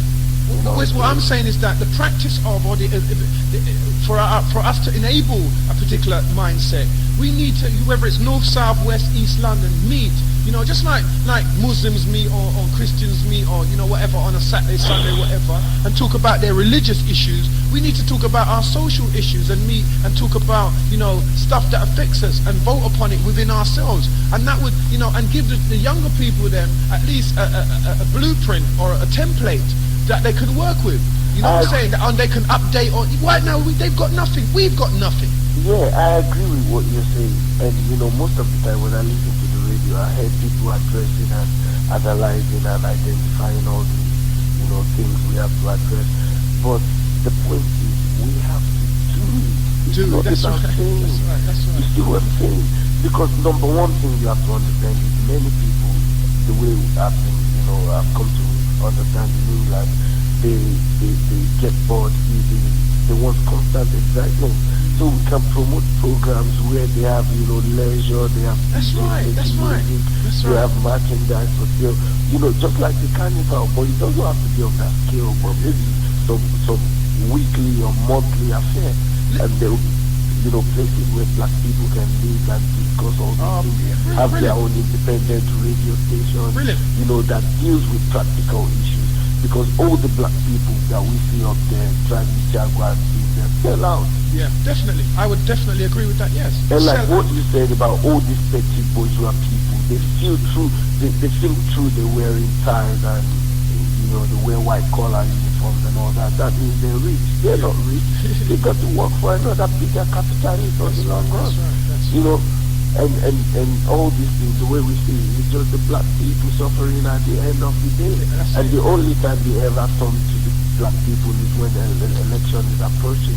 Yeah, and that's the only time they want us. But within the Nigerians, you have a problem with the Nigerians and the Ghanaians and the Ghanaians of the Jamaicans, and all this. And I'm saying that all of that, culturally or whatever, in order to come together, has to be put aside. No religion, nothing can come in the way. That's the point I'm trying to make. That it cannot be based off no religion or no creed or culture. It has to be about truth and reality. That way you skip everybody else's belief. If they come into a meeting and say, well, I believe through the love of God we should read, then that is totally impractical. Because we're not dealing with, you can go on Sunday and talk about that in church.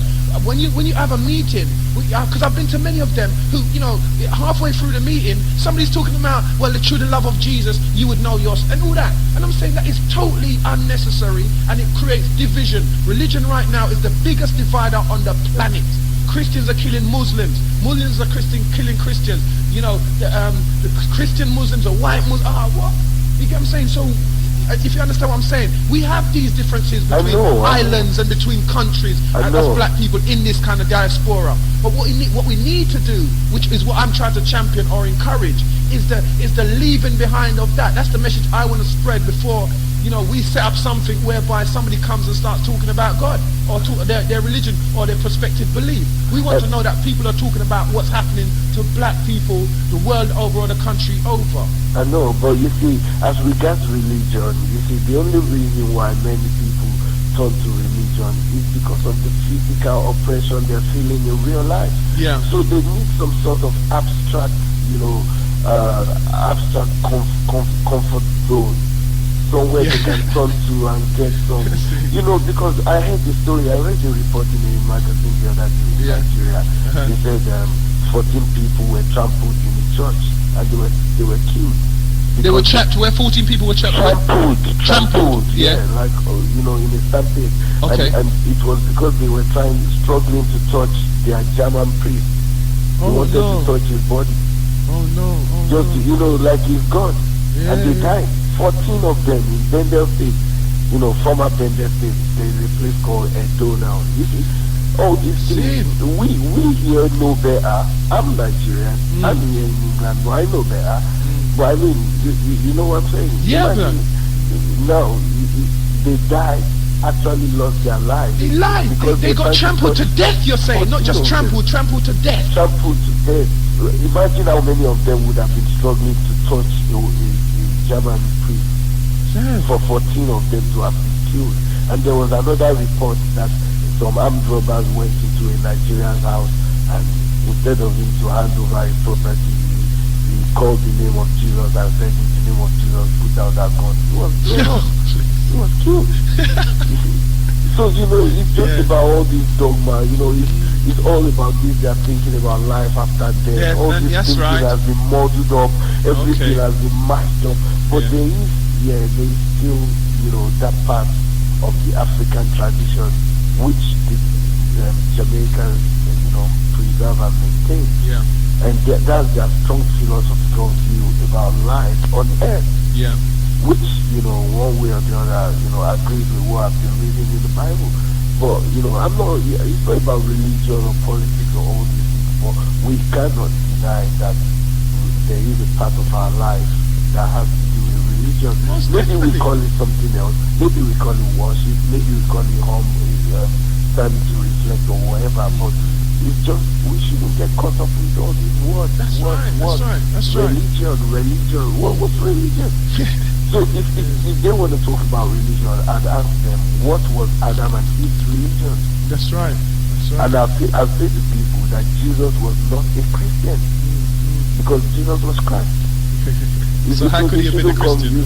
So it's not about religion, it's about what you do to another human being on this earth, why you have your being. Love blood, yeah, that's what I'm saying. Yeah, guys, more time, just build up the program, give people to, time an opportunity to express themselves because they're burning issues and we don't know who to turn to. Yeah, for real.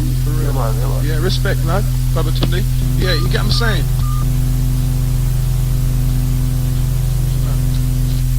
Things about that thing is that it hums. Yeah, so hello, yeah. So yeah, it'll hum, but I can still pick up when somebody's on it. It hums a lot less. Yeah. So what are we saying? Yeah, you can feel that. You can feel people are in pain out there. Like Babatunde says, they don't know where to turn because they are burnt. There are other issues other than allergy and rare, and all. There's other deep-rooted issues that we need to go deep. We need to go deep and dig, not just on the surface. Dig deep, and understand or realize where this pain is coming from and how we are allowing ourselves to suffer in this way. You get what I'm saying? We must be able to look at this pain. You get what I'm saying? We must be able to dig deep and not worry. And if anybody's got a point, argue the point. Show some evidence. Make what you're saying evidential. Show some evidence towards what you're trying to support or uphold. Don't just feel that you have the right to your opinion and you can say what the hell you like. You can't just say anything that comes to your head in a public arena. You have to know that even if you do say what comes to your head, as long as you've thought about it before and you're able to define it and able to break it down in whether it's in a complicated manner or a simplistic manner, as somebody else was talking about as well, the semantics, the wordplay. You know what I'm saying? That's why it requires people like Dr. Amos Wilson, Francis Cress Wesling, and all these people and all these intellects who have not flipped over to the other side, who have learned to educate me so I can educate someone else. You know what I'm saying? That's all it is somebody who has taken all these long, highfalutin words and as a caller was saying, repeated it in a socialistic manner, in a manner that they realize they have to break it down from. They were given the wherewithal, right, or the strength of character, or the concentration power, or the tolerance to be able to go to school or college and take in this information or seek information for themselves and then repeat it to them people in a digestible manner. Because it's not everybody can go to college, as I was trying to say to an earlier caller, the photographer. I was trying to say to him now, I appreciate his view of what he would call a role model. But aren't we open, aren't we able to see why other people can't have the same role models as us based upon their life, based upon their lifestyle, based upon what part of the community. It's all right for saying that, I came from a poor background and I became a doctor. Lots of things came into the play. Some people got grant. Some people had rich aunties or uncles or support here. You know what I'm saying? There's other things that come into play, which some people don't get. So are you saying the people who don't get that, they shouldn't have no role models at all? They should have the same role models as you? You know what I'm saying? As a person who has, a pilot as his role model. So they shouldn't have a boxer there. Some people don't have that quality or never grew up in an environment where that quality exists. So therefore they have to have someone as their role model. Some people have, some people think that somebody wearing a Versace trousers or whatever is a role model because they're looking up to wear that same trousers, or somebody driving a expensive car. You know what I'm saying? Yeah, that's they want one of them as well. So it's a normal and natural human instinct to look up to somebody or respect somebody. It seems to be somehow, no matter what society you go in, it seems to be a sort of form of reverence, and it just seems to be in the nature of humans, such as love, such as envy, such as jealousy. You know what I'm saying? These things just seem to come with the human being. So therefore, role models cannot be, in terms of Eurocentric viewpoints, they want one pill, yeah, to slightly digress, they want one pill to soothe all pain. You get what I'm saying?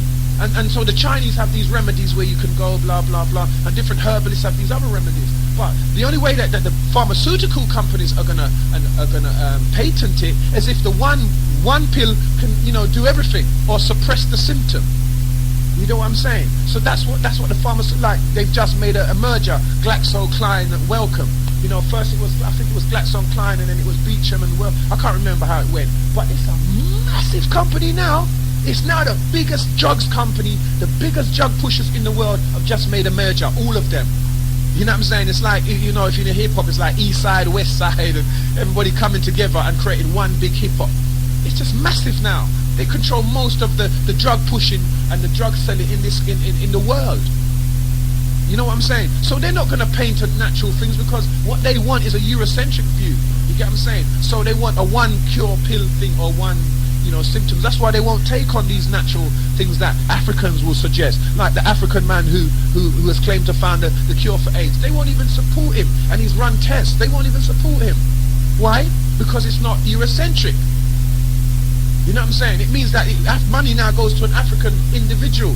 Don't you see what the record companies are doing? And everybody's trying to join together. You soon hear the record companies start to join together because now they've got to compete with the internet. So then they're going to have to start making cuts within their system and then join together as a bigger company, as a mass controlling market. So as I was saying before in another show, that sooner or later you won't need Christianity because consumerism will take it over. So the war now would be between whether you want to keep consumerism or not whether you want to be Christian or Muslim. The war might be between political, whether you want to be democratic or socialistic, capitalistic or socialistic. You know what I'm saying? That's what's happening now. That's slightly off the kind of mark of Tyson, but it's still truth is holistic. You get what I'm saying? Truth is always holistic. It's holy. That's why the book was meant to be called the Holy Bible. Not as is the book with full of holes, but as a whole book for a whole.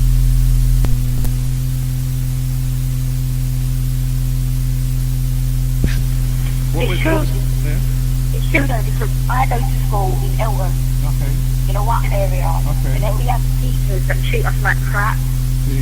And then be like, because we're black, and like, I know Stephen Lawrence, right? Yeah. And he was murdered not far from my school. I go to Eltham Hill School. Okay. We're surrounded by racist people. See. And then any time something goes wrong, it's always the black girls who get blamed for it. And Really? the white people always get away with the beef. Did you go to a girls' school? Yeah. Okay. Yeah. See. And so you do appreciate you do feel the pressure of these racist teachers as well, don't you? You have teachers who are racist, yes? Yeah. And see, this is what I'm saying about parents not understanding what's going on. They feel that just because you go to school, teachers are somewhat neutral in their teaching, yes? Yeah. And they're not neutral, are they? Or No, not in your experience at all. No. Right. And this is what I'm trying to say. Why black people need to wake up, isn't it? Don't you feel that? You feel like almost like you're out there and people don't even understand what you're going through. The truth. And it's not as if like, because my mum will say to me, if you don't like the school, you don't like the teachers, leave. Yeah. But it's for me to be leaving, it's like me giving in and letting the white people win all over again. Yeah. Okay. And that can't be happening. And to say though, like, I've only just started listening to the station. Yeah. And I don't have no, like, most of us black girls don't have no black role models. Okay. Yeah. And all the people that you see on TV, like Richard Blackwood, all of them, to me they're banning. Oh, wow. They carry on like they're white. Yeah. And I can't really look up to them. Okay. So it's good for us when we listen to stations like this to talk about things that's realistic. Sure. That's and nice. don't carry on like they used to say they're white. And what do you think about Naomi Campbell and such the like, and I don't know, the woman who Denise something who presents on Channel 5? What do you think about all these other white models, or not models, but people who do the news and what do you think of these people? What do you think of them? Well, Naomi Campbell, she's not much of a role model. All she does is just show off her legs and walk up and down. she don't do nothing for the black community, you know what I mean? But like, all the black people that we see on TV, none of them carry on in a way as if to say, yeah, that's a good, positive black person who I can look up to. Okay, without actually, so there's no one that you consider as a female either that, I'm trying to think of a female now out there that you could say, well, boy, at least she's trying to think. No one? I can't think of no one, not right now. That's deep, that's deep. Trust me, that's deep, because boy, if you can't think of no one, that shows what kind of deprivation, social deprivation that our young people are lacking, because they don't have nobody that they can relate to. They only have people that the white people want you to relate to. That's deep. And then that's coming from, how old are you, if I can ask? 15. Yeah, that's going. And I'm just saying it so that the public can hear. That's coming from a 15-year-old live and direct from Eltham, the place where Stephen Lawrence was killed. So it ain't no joke business what they're feeling out there. So you're saying that you're going to hold on and go through, even though you feel that the teachers them are racist and rare. Why are you making that stance? Pardon? Why are you making that stance? You said you're going to hold on in the school. You're not going to give in to them because your mum said you should leave, if anything. For true. Because they're going on, the white people, they keep me at the school once already. Yeah? But enough times they keep telling me, go home. Yeah. Now I've got my GCSEs to do, right? Yeah. And I'm not giving it and moving schools just to please the white man. Okay. I'm not into that. Okay, that's true. And you shouldn't either. Because it's a bit late now to be leaving bang on your GCSEs, isn't it? Exactly. You know what I'm saying? So that's long to leave now. You're going to have to try and deal with that. So would you say that you are disruptive, or would you say that, obviously people never say bad things about themselves, but would you honestly say that you're not disruptive, or you're not what they call a bad pupil, as they call it? I'm not a disruptive person as such in school. I don't go around making trouble or picking fights or picking fun of white people. I don't do none of that.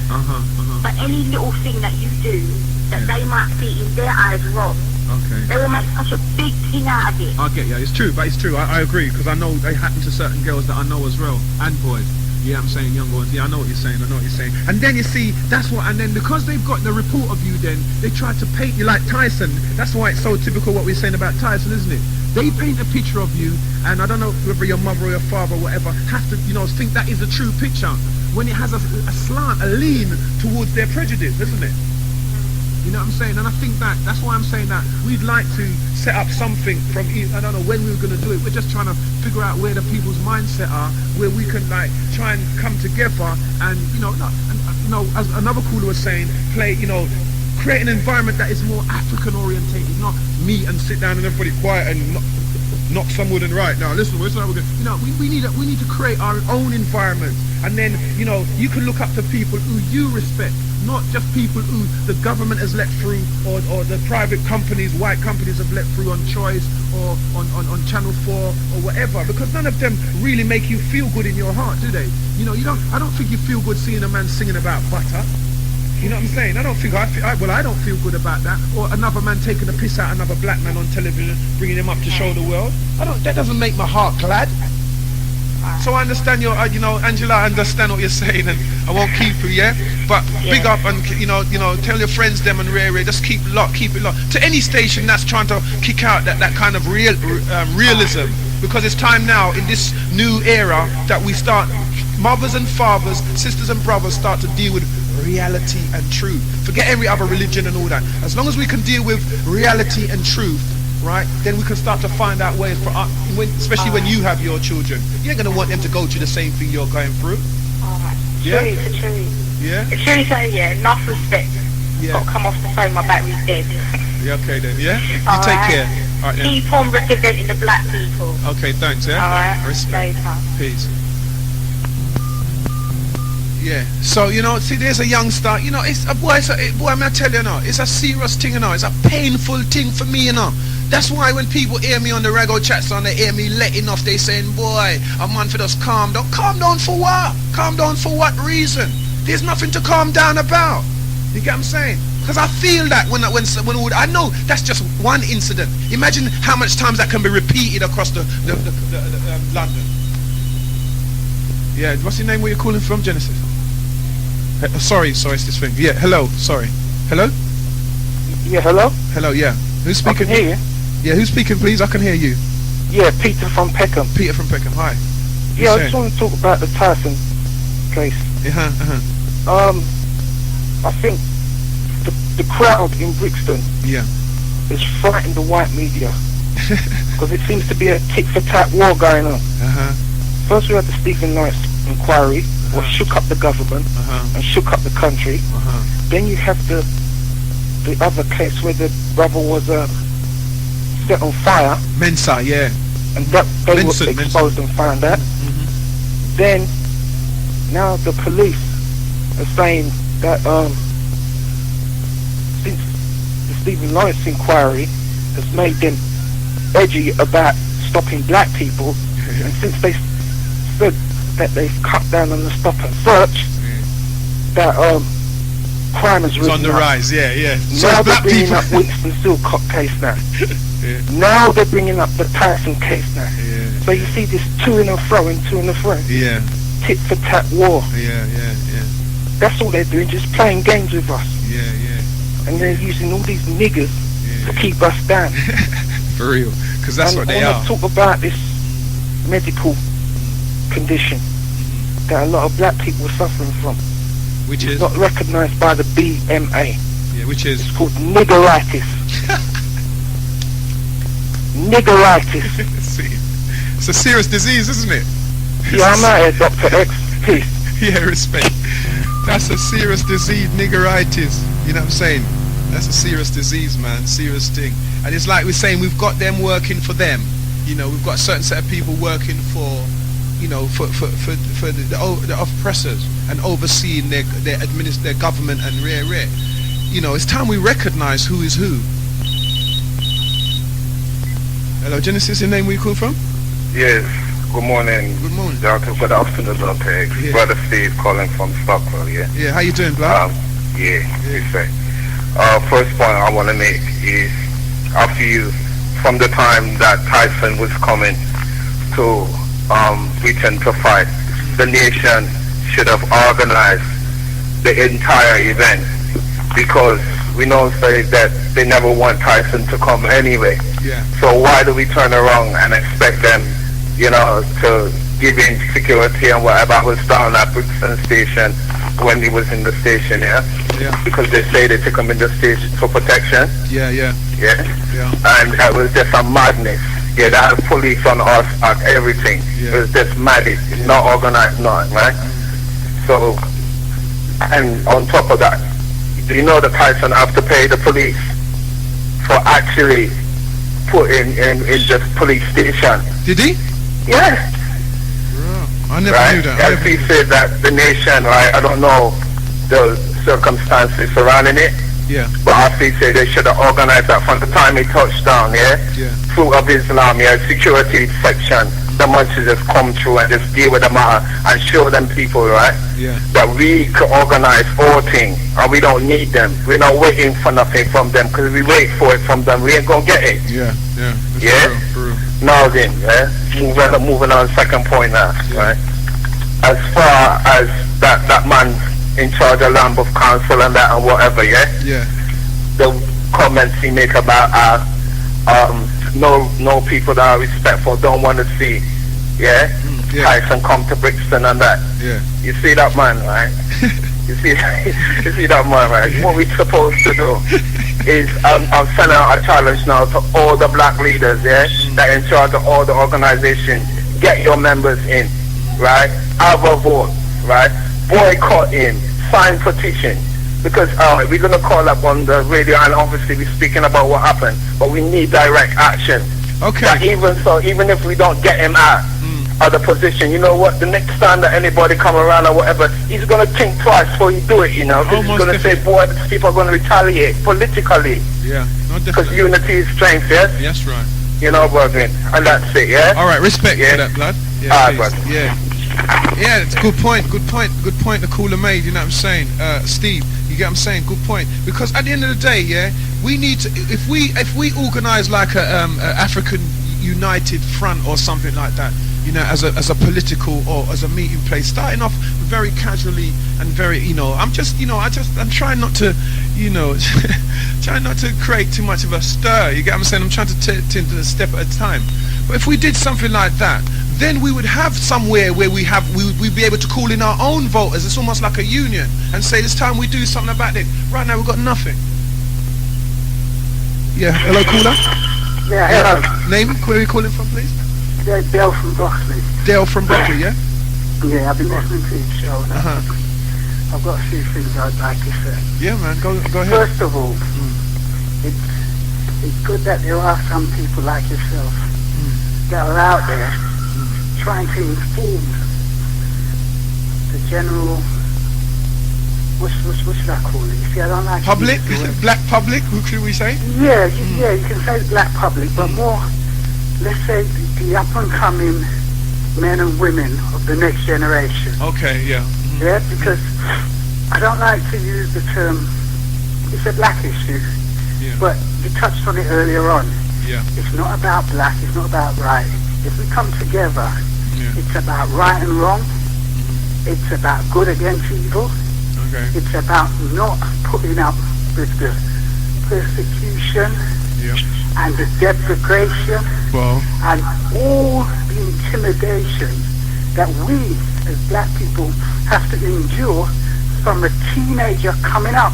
Yes, boy, and you know everything you just said sounds like you've been through it as well, blood deep. Because even the way you said it.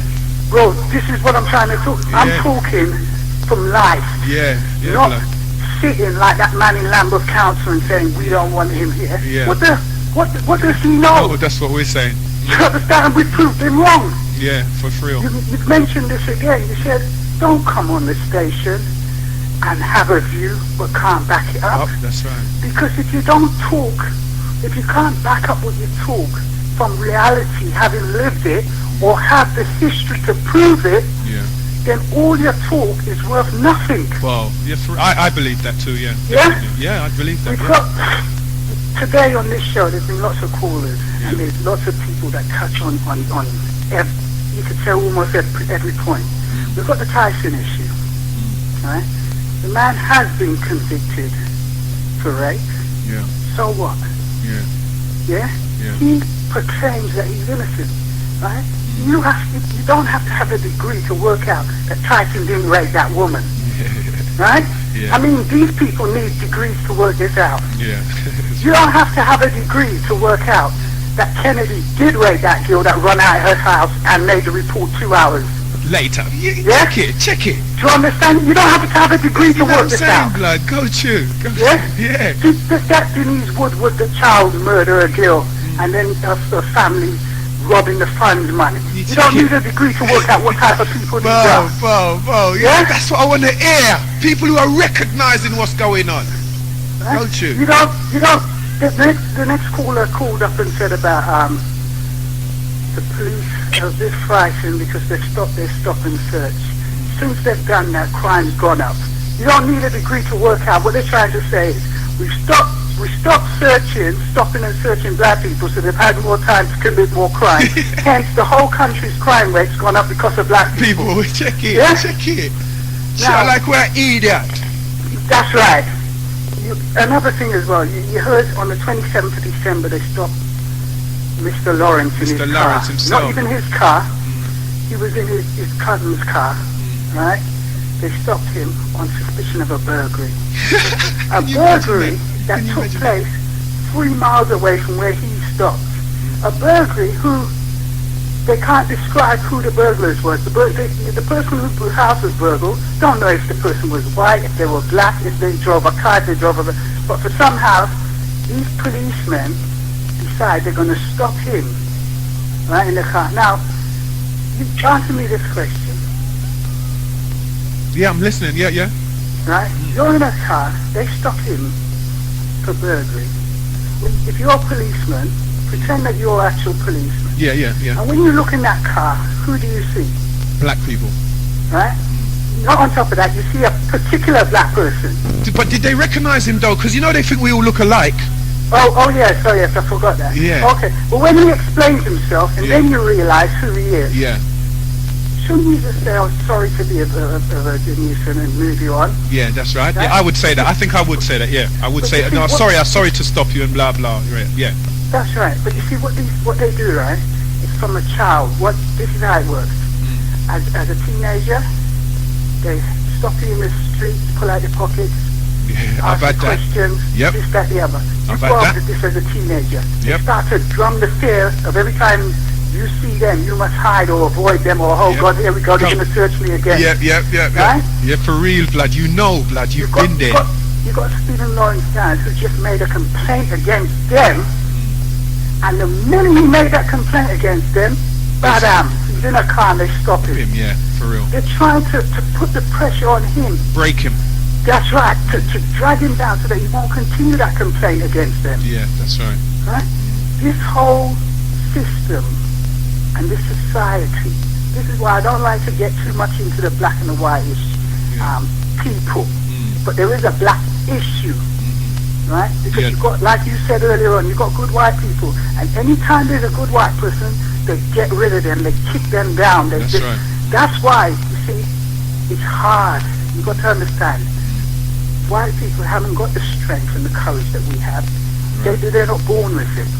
So it's hard for a white person to see another white person doing wrong to someone of a different race and to say, hey, what are you doing? Stop that. It's hard. They ain't got that naturally in them. Because they're not naturally good. Right? You've got to understand, on this planet we have good and evil. Right? And black people are naturally good, timid, kind, weak. You could even call us, we're all born ignorant and stupid, all black people. Because if we weren't, let me tell you something, they wouldn't have been able to take Africa from us. They wouldn't have been able to put us in chains and bring us here and tell us to work. They wouldn't have been able to fool us and say in the Windrush, come over here and help us build our country. Fair enough. It's only stupid, timid, innocent people, good-hearted, kind people that you can do that. Truthful you can't people. Go and bully a strong man. Do you understand? A bully only takes advantage of the weak. That's right. Of truthful people. I wouldn't say that, if I interject there and say my bit on that bar, I wouldn't say that necessarily weak and timid, but I would say very truthful. You get what I'm saying? And because we were a truthful people, we was never expecting people to tell us whole heap of lies. It wasn't. So they used lies. They didn't come there and bullied us straight away. They used subtlety like a serpent. They used subtlety and smartness to then, after they got into us, then bully us. But they couldn't come and rush us one time, because they would have been totally overthrown that way. Yes, that's true. But you see, at the same time, you got to, like I said, if the issue is there's only one issue here, it's good and bad. Okay. Right?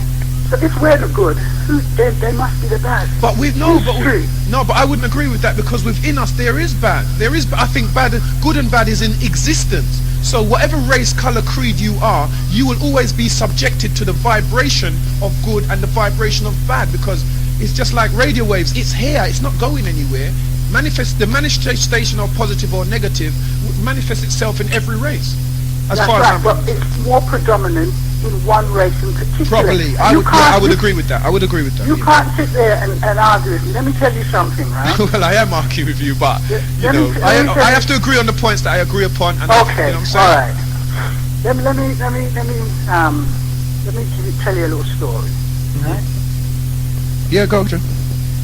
The white race came to America, saw that there were native Indians living there. Yeah. Said to these people who were living there, it's their place, who were happy, contented, peaceful, loving, caring. Yep. Said to them, look, it's true. You must go and live in this square piece of land, a reservation. Yeah. We're taking over the rest of the country. But listen, all right, then if I can just tell you how the story go as far as history's recorded it. When they went there, the first 1,000 of them died off. You get what I'm saying? And they went back again. And then the Indians, you know what Thanksgiving Day is about? The Indians nursed them through their sickness, gave them the herbs and everything for them to build their country. So remember, if the Indians was like them, they wouldn't have lasted one generation. You get what I'm saying? Yeah. So therefore, you are in your storytelling, you are pointing out a clear issue about their twistedness. Their double standard, and then their wickedness, as you say, their badness. You get what I'm saying? Because you're going to utterly destroy a people who, if it wasn't for them, your race would not have been able to survive, because they nursed you through it. So I understand the point you're making within that, yeah. And today, that's what we call America. Yes, for real. We come here now, and because we live here, we're black and we live here in Europe, let's call it Europe. Right? We now, right, the Windrush generation, they worked hard. They, just like the slaves, build the buildings, this, that, blah, blah, blah, they kill them off. And then the system has, they've invented laws. You see, this is what people have to be aware of. They invent laws that allow them to ease their conscience to continue with their evilness. Yes, good example, good. Right? I'll give you several examples actually. Sorry? Sorry? They introduced a law called stop and search that allows them to keep harassing a certain group of people. Right? They have laws that break up families. Right? And this is not just a black issue, this is families in general. From the beginning of their time they've been like that, What we have to do, you talk about coming together. Yes, it's true about coming together. You know, there's no we can't conquer if we're divided. Yeah? We can't solve the problem unless we unite. Yes. What we need to do also, each and every single one of us, wherever we are today, whatever we're doing, we need to do what is correct for us also.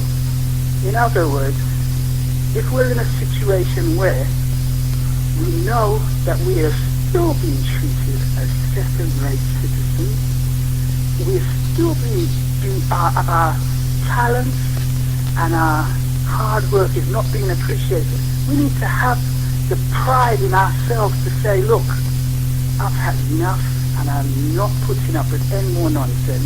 I don't need them. You see, because what they do is they get you in a trap. Right? It's the slave, it's the old slave trick, but in a different fashion. But it's the same thing. Before we used to have field niggers and house niggers. You all know how the story goes. Yep. Right? The field nigger would be the one that says, I'm running away. I'm running away. And I don't care if it's up off my foot, arm, leg, I'm running away. And they will continue to run, continue to run, continue to run. Right? Then you would have the other niggers, the other black people during slavery, who would say, where am I going? There's no need for me to go anywhere. My master feeds me, clothes me, puts a roof over my head. I ain't going nowhere. The reason why we are divided today is because there's still them two types of black people living here in our society. Oh yes, for real, and for real. They are so prevalent in Europe, it's unbelievable. For real, for real. A black West Indian mentality is totally different to a black European. Because a European mentality, they've been stamped on, pushed about, treated like that. After a while, they give in. Yeah. When I'm in my 30s. Yeah. When I went to school, if I heard a black person speak, oh my, it was a shock to me. It was a shock. Now, we've got a generation of black people that have grown up speaking that way. You know why? Yeah. Because they believe the only way that I will be accepted by these people is to become like them. That's rubbish. Right. That's right. This is what I'm saying. We have to get rid of this. Yeah, that's what we're about. Yeah, definitely. And it starts from the simplest things, like the way you speak. Speak the way your parents speak. Where your aunt. Let me tell you something. We're all black. As every single black person, we're all African. Yeah. But you see, I can't speak African. Nor can I. Right? Mm-hmm. And it's a sort of it's a craving. I wish I could. Yeah, but listen. But which one would you choose? Would you choose Swahili? Would you choose Igbo? Well, you know what I'm saying? There's a lot of them, you know. That's right. But even if I had one of them languages, I'd be happy. Okay. Now I'm not gonna give up the way that my West Indian parents speak. Yeah. To start saying, what am I doing? What are we doing? Coming down the pub, rub-a-dub, and to pick up a whole brand new culture. Yeah. That's rubbish. Yeah. Because I'm just losing myself as everything else has been lost previous. So you want me, what I'm saying as well, I understand that, but you see with me, like I talk all like that all the time, yeah. But I don't have white pub friends. I don't have any. What I did is just like you wanting to learn to speak African. I suppose being over here and being from off the street, I met up with a lot of different types of street people. So you learn the language, and so I never saw it as a downward trend. I saw it as a positive thing for me. So certain times I talk a certain way because that's how I've grown up. Right. You know what I'm saying? So I don't see it as a downward trend. I see it as if you're going to learn a language, learn it and be able to use it for your people, not against your people. You hit my point. That you claim that you will talk one way here and one way there. Rubbish. You should have one speech regardless where you are. Because you don't hear this all right mate, talking one way here, one way. They have one speech and they speak that way whether they're in a work environment or at home with their friends. Yeah, but they're not slaves, they're not ex-slaves though, you see what I'm saying? The difference is I have to have a clandestine approach.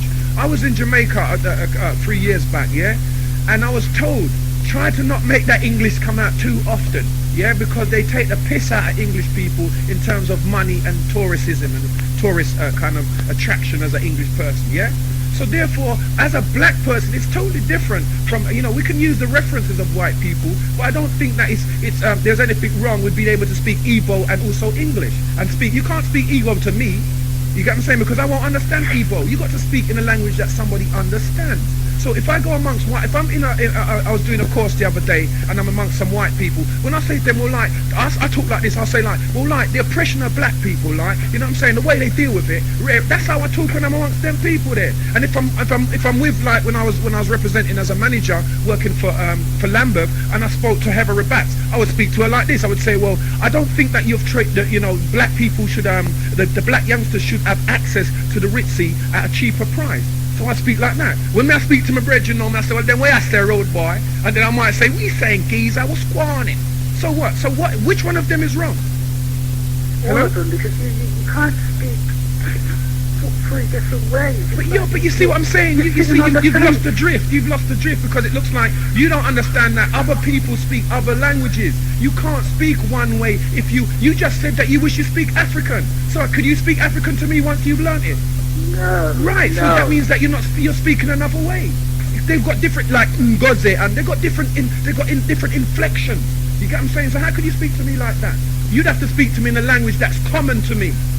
Whether it's Jamaica, you can't go to Jamaica and say, "Excuse me, love, do you know where to find a rub-a-dub in Jamaica?" You have to say, if you can even say it like this, "Excuse me, can you tell me where to find the rub?" And they still, some of them won't understand you. If you can say, "Hey, I forgot, sir, find the place to down, sir," then they understand you. What are you trying to say to me? Because I'm trying to argue that issue there where you're saying that you suppose, because what I'm trying to get away from is people telling everybody else how to do whatever without sufficiently looking into what they're saying. You get what I'm saying? I'm trying to get you to look into it a bit deeper because I don't think that is an accurate statement to make that you should only speak one way, given the environment that we are placed in. We speak one way. If I was in Jamaica 24/7, yeah, me can say then I know it go road boy and rare, because I'm in Kingston, wherever all the time. But if I come out and I go apply for a job, yeah, and for the English, I don't say then you don't know Mr. Where name there, you don't know so well then me can do the job and you don't know the work from my door. So it going on. You can't really do that, can you? No, you can't do that. This is what I'm trying to. So I'm just trying to clear up that issue for you a little bit to say that I don't think you should force that issue. You know what I'm saying? I'm just giving you a deeper looking at that. I mean, you can think about it and come back, but finish making your point. Sorry, and I know I do that, but I can't let these things pass. You get what I'm saying? Yeah. That's the problem with Doctah X. I suppose he's like that. He won't let something pass if he sees that there's a deeper issue. No, you just illustrated the point that I'm making, right? Yeah. The problem with black people is we're so lost. We don't know ourselves that we do everything and lose ourselves in order to get accepted. Yeah. We will never be accepted unless we are ourselves. So you could, and like I said, it's the smallest things. People could start today and change. There's black people out there that just sit down where they are today and say, look, you know what? I've heard a lot of topics, discussions today, and this I could start here. I could start by just being me. you know, by speaking one way and one way only. This is the way I feel comfortable speaking, and I will speak the way I feel comfortable. Yeah, but that's still though. Regardless where I am. But that's cool though, blood. I'm not saying that, but what I'm saying is that you shouldn't try to impose that on as being wrong for somebody else. You get what I'm saying? I understand that, and I've got brethren like that. You get what I'm saying? Who speak in broken English or whatever, because that's them. But what I'm saying to you, but you can't then see another way of doing it as wrong because the way you do it is what you consider to be right. You get what I'm saying? Oh, that's what I'm trying to illustrate to you. This is me. The way you see me. Anybody that knows me from growing up, I've always talked double talk. I just love it. I've always talked like a bit of Jamaican and a bit of Cockney. Always. You get what I'm saying? As far back as anyone who knows me, yeah? So that is me. I didn't have a particular social focus upon it when I was doing it, and I wasn't trying to be accepted. All I know it was, these were the languages I was hearing in the playground, and I wanted to speak to them. And if I was in a French playground, I would learn, and I was Jamaican, I would learn French. That's how it is. That's a natural order. That is nothing put on. But what I'm saying to you is that if you was Igbo, yeah, and I was speaking to you and you spoke in that language, I would not be able to communicate with you unless I learned some ways and using the inflections of the Igbo type language, would I? I wouldn't be able, you wouldn't understand English. So the point I'm trying to make is I'm not doing it to be accepted. I'm doing it to communicate. I'm doing it so you can under or overstand me, not because I want you to accept me. I want to be able to tell you to go over there, pass me that, or where is the way to this or that. So it's communication why you change your language, not always to be accepted. This is what I'm trying to, that's the point I'm trying to make to you. Well, you see, there you go again. So you just emphasize my point even more. Communication is not about speaking, it's about listening. So if you speak how you feel comfortable speaking, and you speak that way, regardless where you are, if the person that you're communicating that message to is listening to you, they will hear what you have to say regardless of what accent or tone you're saying. You don't have to adapt a certain posture or tone or accent or principle to please that person. Well, I've been to France, yeah, and me and my brethren got lost. And he's the only person who could adapt and adjust to talk to us to find out where we was. So if we didn't know any French, I don't know any amount of posturing or any amount of talking in English unless I found somebody who spoke English was going to get me any direction. So I'm not sure if I'm clear upon the point you're trying to make. You're saying that you don't have to adapt. There's a difference between language and accent. Sorry? There's a difference between language. Yeah, but we're talking about communication. You said communication is about listening. I'm saying communication is about listening. It's the positive and the negative. It's about listening and speaking. Because if the person ain't speaking, you're not listening to anything. If the person ain't talking to you, what are you listening to? So you need this two-way thing going on, listening and talking. So the person who's listening needs to understand what the talker's saying, so that the listener can then repeat or then can reply back to the talker. Yes. So if you're not speaking in the language or the tone or the accent, because with accent you put different inflections upon certain words. And if a person's used to wicked, if you talk to I've been in certain places and I've said, yeah, that shit's bad.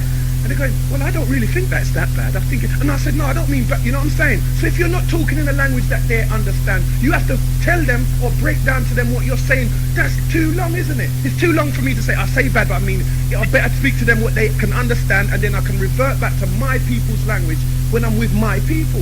That's what most diplomats do. That's why diplomats learn how to speak French, and that's why when you're in the United Nations, they have these speakerphones which translate the language of the African speaker into Greek, Algerian, whatever, and vice versa. So language and accent is similar. You know what I'm saying? Because some people can't even understand African-speaking English people. You get? African accented English people. Normal English, so sometimes you have to repeat words, double up on words. But yeah, if you can't speak any other way and you decide you want to speak that's fine. But you can't knock the man who has learnt other accents. How can you knock him as somebody who's losing himself? That's the point I'm trying to make. I don't think that's a fair assessment of an individual because you've taken up a particular stance yourself. Okay, let me put this here. I'm famous and I've got and I take on a white girl. How do you do that? Sorry, say that again? I'm famous. Yeah. And my partner's white. You are what? Sorry, I didn't get. I'm famous. Save us. Famous. Famous, yeah. Sorry, yeah, famous. And you take on a white girl, yeah? Yeah. How do you do that then? That's the person, isn't it? There's reasons. There's the psychological history of that person, the mentality of that person. No, I'm doing that for acceptance. Because of the Are you famous? And have you taken on a white girl? No. So how would you know that? Lad, I don't understand how you would know that then. I don't understand how you would know that then as a fact. I know how you can assume it, but how you would know it is beyond me.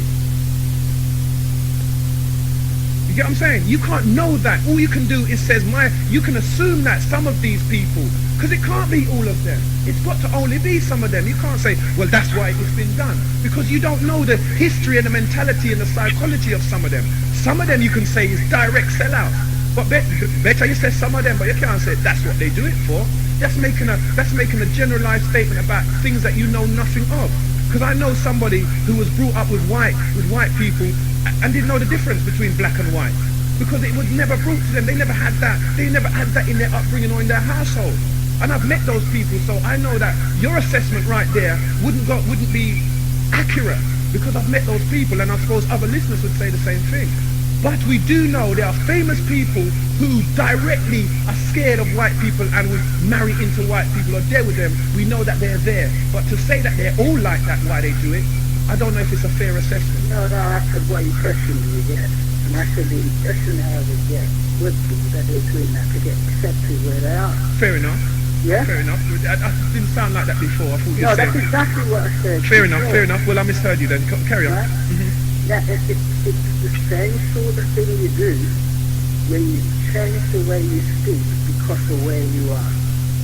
It's not the accent, it's what you say. Yeah? But you can't... You still miss me, because all I'm trying to do is show you that man is human, man is not language. No, I'm just trying to show you where people, you're trying to fit in. Right? But you have to. That's the law of nature. You have to adapt to any environment. That is the law. That is beyond you and me. That is Mother Nature. Father God and Mother Nature. No. This accent speaking, you can see it's accent language and what you say. Yeah, it's slang. Right. So all right. I'll explain it. There is accent. Yeah. There is different languages. Yeah. And there's slang. Yeah. I am saying that people who adapt different accents are lost. I'm not saying that the person who talks slang is lost, right? Because if it's you and me having a conversation in the privacy of my home, I will let them blind with you and we can understand each other. Yeah. Right? If I'm at work and talking to a work colleague, I'm not going to F them blind. However, the accent and the way in which I speak to you in the privacy of my own home or to my work colleague will be the same. If my work colleague has a problem with understanding what I am saying, they need to learn to listen more clearly.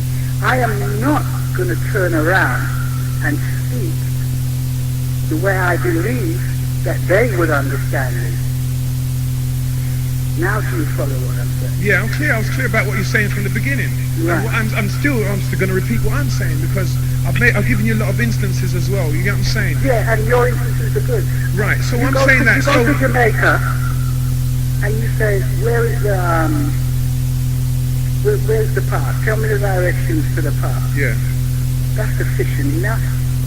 No, but you're talking about, you see, now you're fathering the cause of English. All you're doing is fathering the cause for English. You think what? Do you think English is the national language or the international language? No, you're getting me wrong. But you are. If you want to know where the park is. Suppose I was French and I was saying, or something like that, and I asked them, what on earth would they say to me? That's right, you're talking a different language. Right, if I said to them, excuse me, can you tell me what the direction is? If I suppose I said it like that, do you think they would understand then? Because remember, I haven't adapted, I'm just using my French in English. So all that championing there is English. They still wouldn't understand me. I'm still using English. I'm still talking and being myself. You get what I'm saying? I would have to adapt a manner which is understandable to the native. You don't understand what I'm saying? There's more, you see, like I said, there's two different things. There's language, there's accent. But I mean, we're belaboring the point, we're belaboring the point, because what I'm saying to you is that at the end of the day, you have a way in which your name's Del, isn't it? Yeah. Yeah. You have a way in which you approach life, right? And you're saying, and so anybody who doesn't approach life in the way in which you see it, then they've got it wrong, sort of thing, in terms of they're not being themselves and they're lost. I'm saying that. And I'm saying I don't agree with that. And I'm saying that I feel that we've belabored the point long enough, and it would be I suppose, beneficial for us to put it out to the general public to see who agrees and disagrees on that point. Considering we was talking about Tyson. Yes, it's true. I agree with you. Because there's more important things to do. Yeah, you get what I'm saying? Yeah? But you know, your contribution was well appreciated and stuff. You know, we just stopped at that point because I think it's making a point. But I, the Doctah X, do not let points go, because this is what we've been doing for a long time. I hear a lot of talk show hosts go yes, yes, yes, and then when I approach them and say to them, why you? Oh yeah, but we all know that. You know what I'm saying? I want everybody to be clear that this particular talk show host doesn't let things like that slip. Okay? Hello? Yeah, point yeah, thanks, Del. All right, respect, yeah? Yeah. Peace. Yeah, sorry, well, I don't know, I didn't want to do that, but you know me, you know what I'm saying, I just won't let it pass. I'm saying, well, if anybody, the number is 07931 844 806, 07931 844 806. You know what I'm saying? It's important that we understand, and we started off the show at the beginning talking about looking from a different angle. You get what I'm saying? Looking at things not from one angle only, and from your own personal understanding and your own personal viewpoint. Because there are other people on the planet, which is why we do not come together, because we believe our own personalized version of what is right, true, and is the only one that everybody else is wrong if they don't live by it. I don't think that's a fair assessment, and I don't think that is the way that people come together. I think that people need to under or overstand other people's behavior in order to incorporate them into the unity.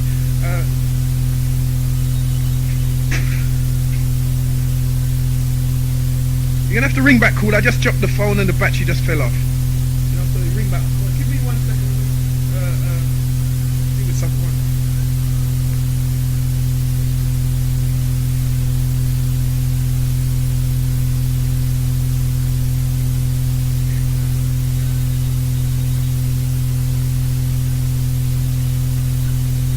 Hello, sorry about that. Yeah.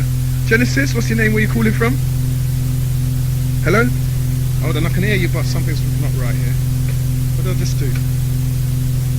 Hello, I can hear you, but... Oh, sorry, wait, give me 1 second, I'm going to plug you in.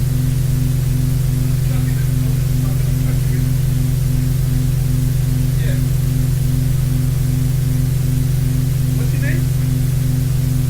Trevor, yeah. I'm trying to find the other bit of the thing to plug you in live.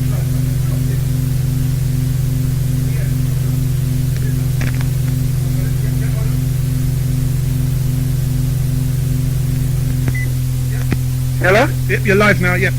Yeah, okay, Trevor from Camberwell. Yeah, nice one. Doctah X. Yeah, respect, lad. Yeah, I'd like to give you various points. You had a Babatunde on about communism and Africa socialism. You're talking about religion. Yeah. And if I could mention a point, you were talking to someone just now, Del, about language, yeah? Yeah. Well, was that a lady? First of all, you're talking about communism and socialism with Babatunde. And I feel like the real original socialism and original communism was in Africa, in the African traditional societies, where it's called communalism. Okay. For example, among the Yoruba people in Nigeria, there were the principles of what they call OWE and ERO, which was communal help on the farm, and people used to come together and help each other on a voluntary basis. That's the real original communism. Thank you. The communism which you had in the Soviet Union, yeah, that wasn't communism. That was state capitalism. You had the Communist Party was the leading party. Yeah. Those who were members of the Communist Party had access to resources and power. Yeah. So they were like a capitalist state ruling class. They were like the rich class. So they had all the leading roles in society. And people were forced into like collective farms, for example, by Stalin. Whereas with the African system, the communal system was a voluntary system. Okay. You see, to me, the communism of Eastern Europe and Soviet Union not the same. was a kind of pseudo-communism. It wasn't genuine. A synthetic version, yeah, of real communism. It was synthetic, yeah. Okay. That's my first point about communism, socialism. You know also, what? Sorry. Babatunde mentioning about religion. Sorry, Trevor. You know what I'm going to do as you say that? Yeah, sorry, Trevor. Just wanted to say something. You know what I'm going to do as you said that? I'm going to look that up. I'm going to research that. I'm going to look into that because that's deep. What you just said is deep because I.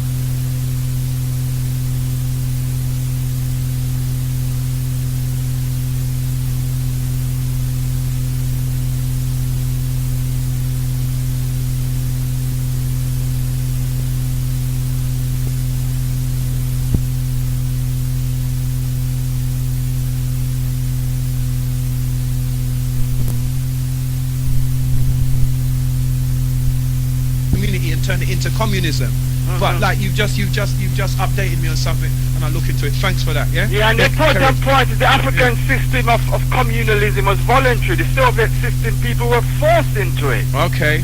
Genuine communism cannot be by force. Right.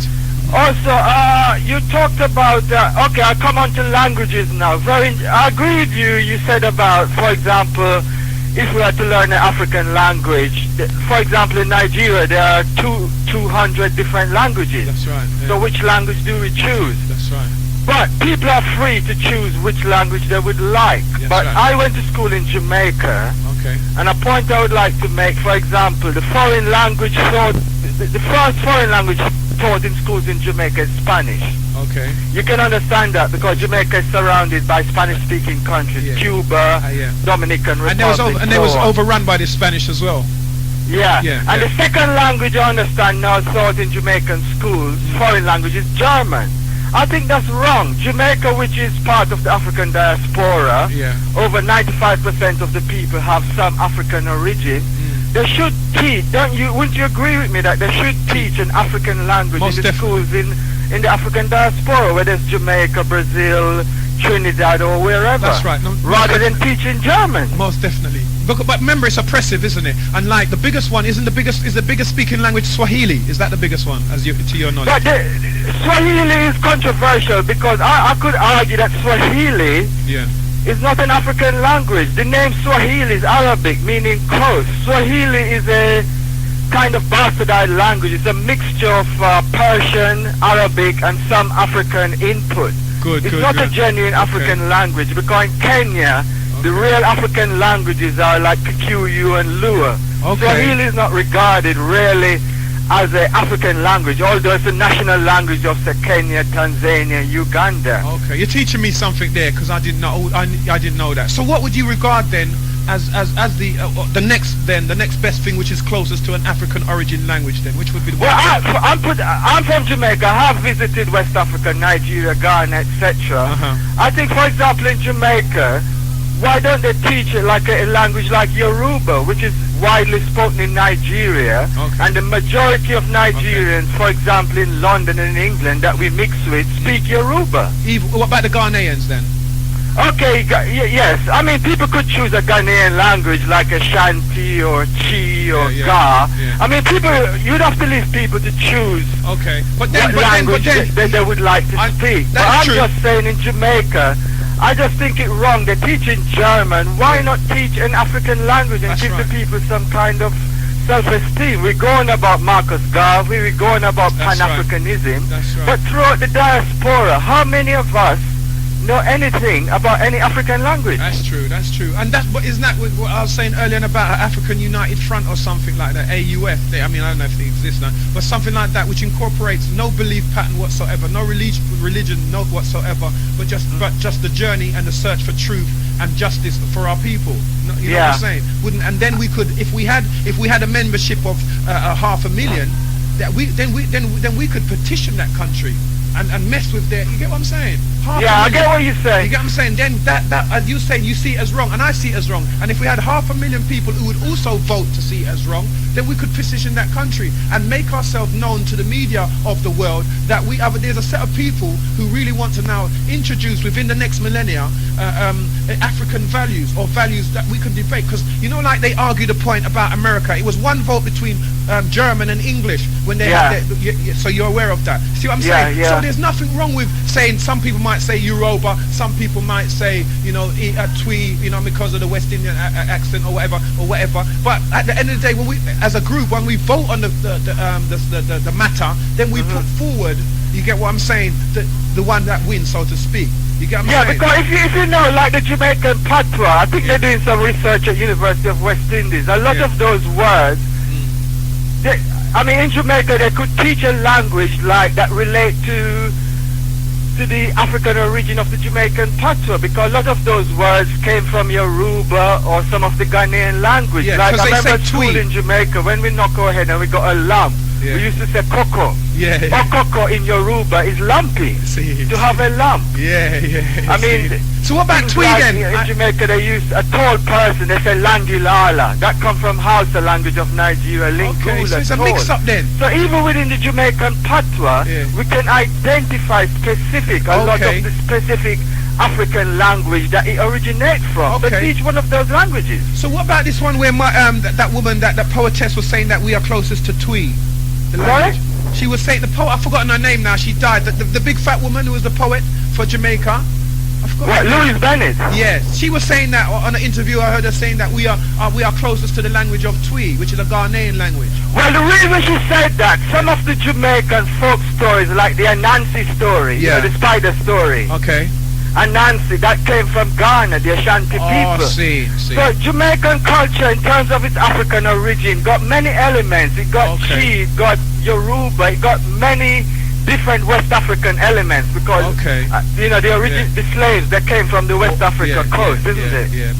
That's true. So whichever language they choose, whether it's Chi or Yoruba or Wolof or Hausa, I wouldn't criticize that. Sure, I respect. But I'm just saying that we pay lip service to Pan-Africanism, and we go on about Marcus Garvey and his strong African teaching. But within Jamaica, they're busy teaching German. It just seems to me a bit hypocritical. And also they've got things of part. They ain't got no German statues there. You've got Bob Marley, Paul Bogle, and all that, the Maroon story. So why are you teaching? It's to the point, it's very valid, and yet we still can't do nothing about it. You know what I'm saying? Another point I would like to make, I think you were talking about, like, you mentioned something about field Negroes and house Negroes? The caller did, but I would have... I just like, it's a very interesting point, because it was also mentioned in another black community station. And I was just writing down a list of some field Negroes and some house Negroes in terms Can we hear it? Slavery or leadership. Can we hear it? Like I think field Negroes, to me, examples are like Marcus Garvey from Jamaica. Kwame Ture, who was called Stokely Carmichael from America. That's right, The Sugaful Dr. Kwame Nkrumah from Ghana. From America, people, these are Nation of Islam people, like Elijah Muhammad, Malcolm X, Louis Farrakhan. From South Africa, Steve Biko. From former Zaire, Patrice Lumumba. From Jamaica, people like Bob Marley, Peter Tosh, and even Buju Banton.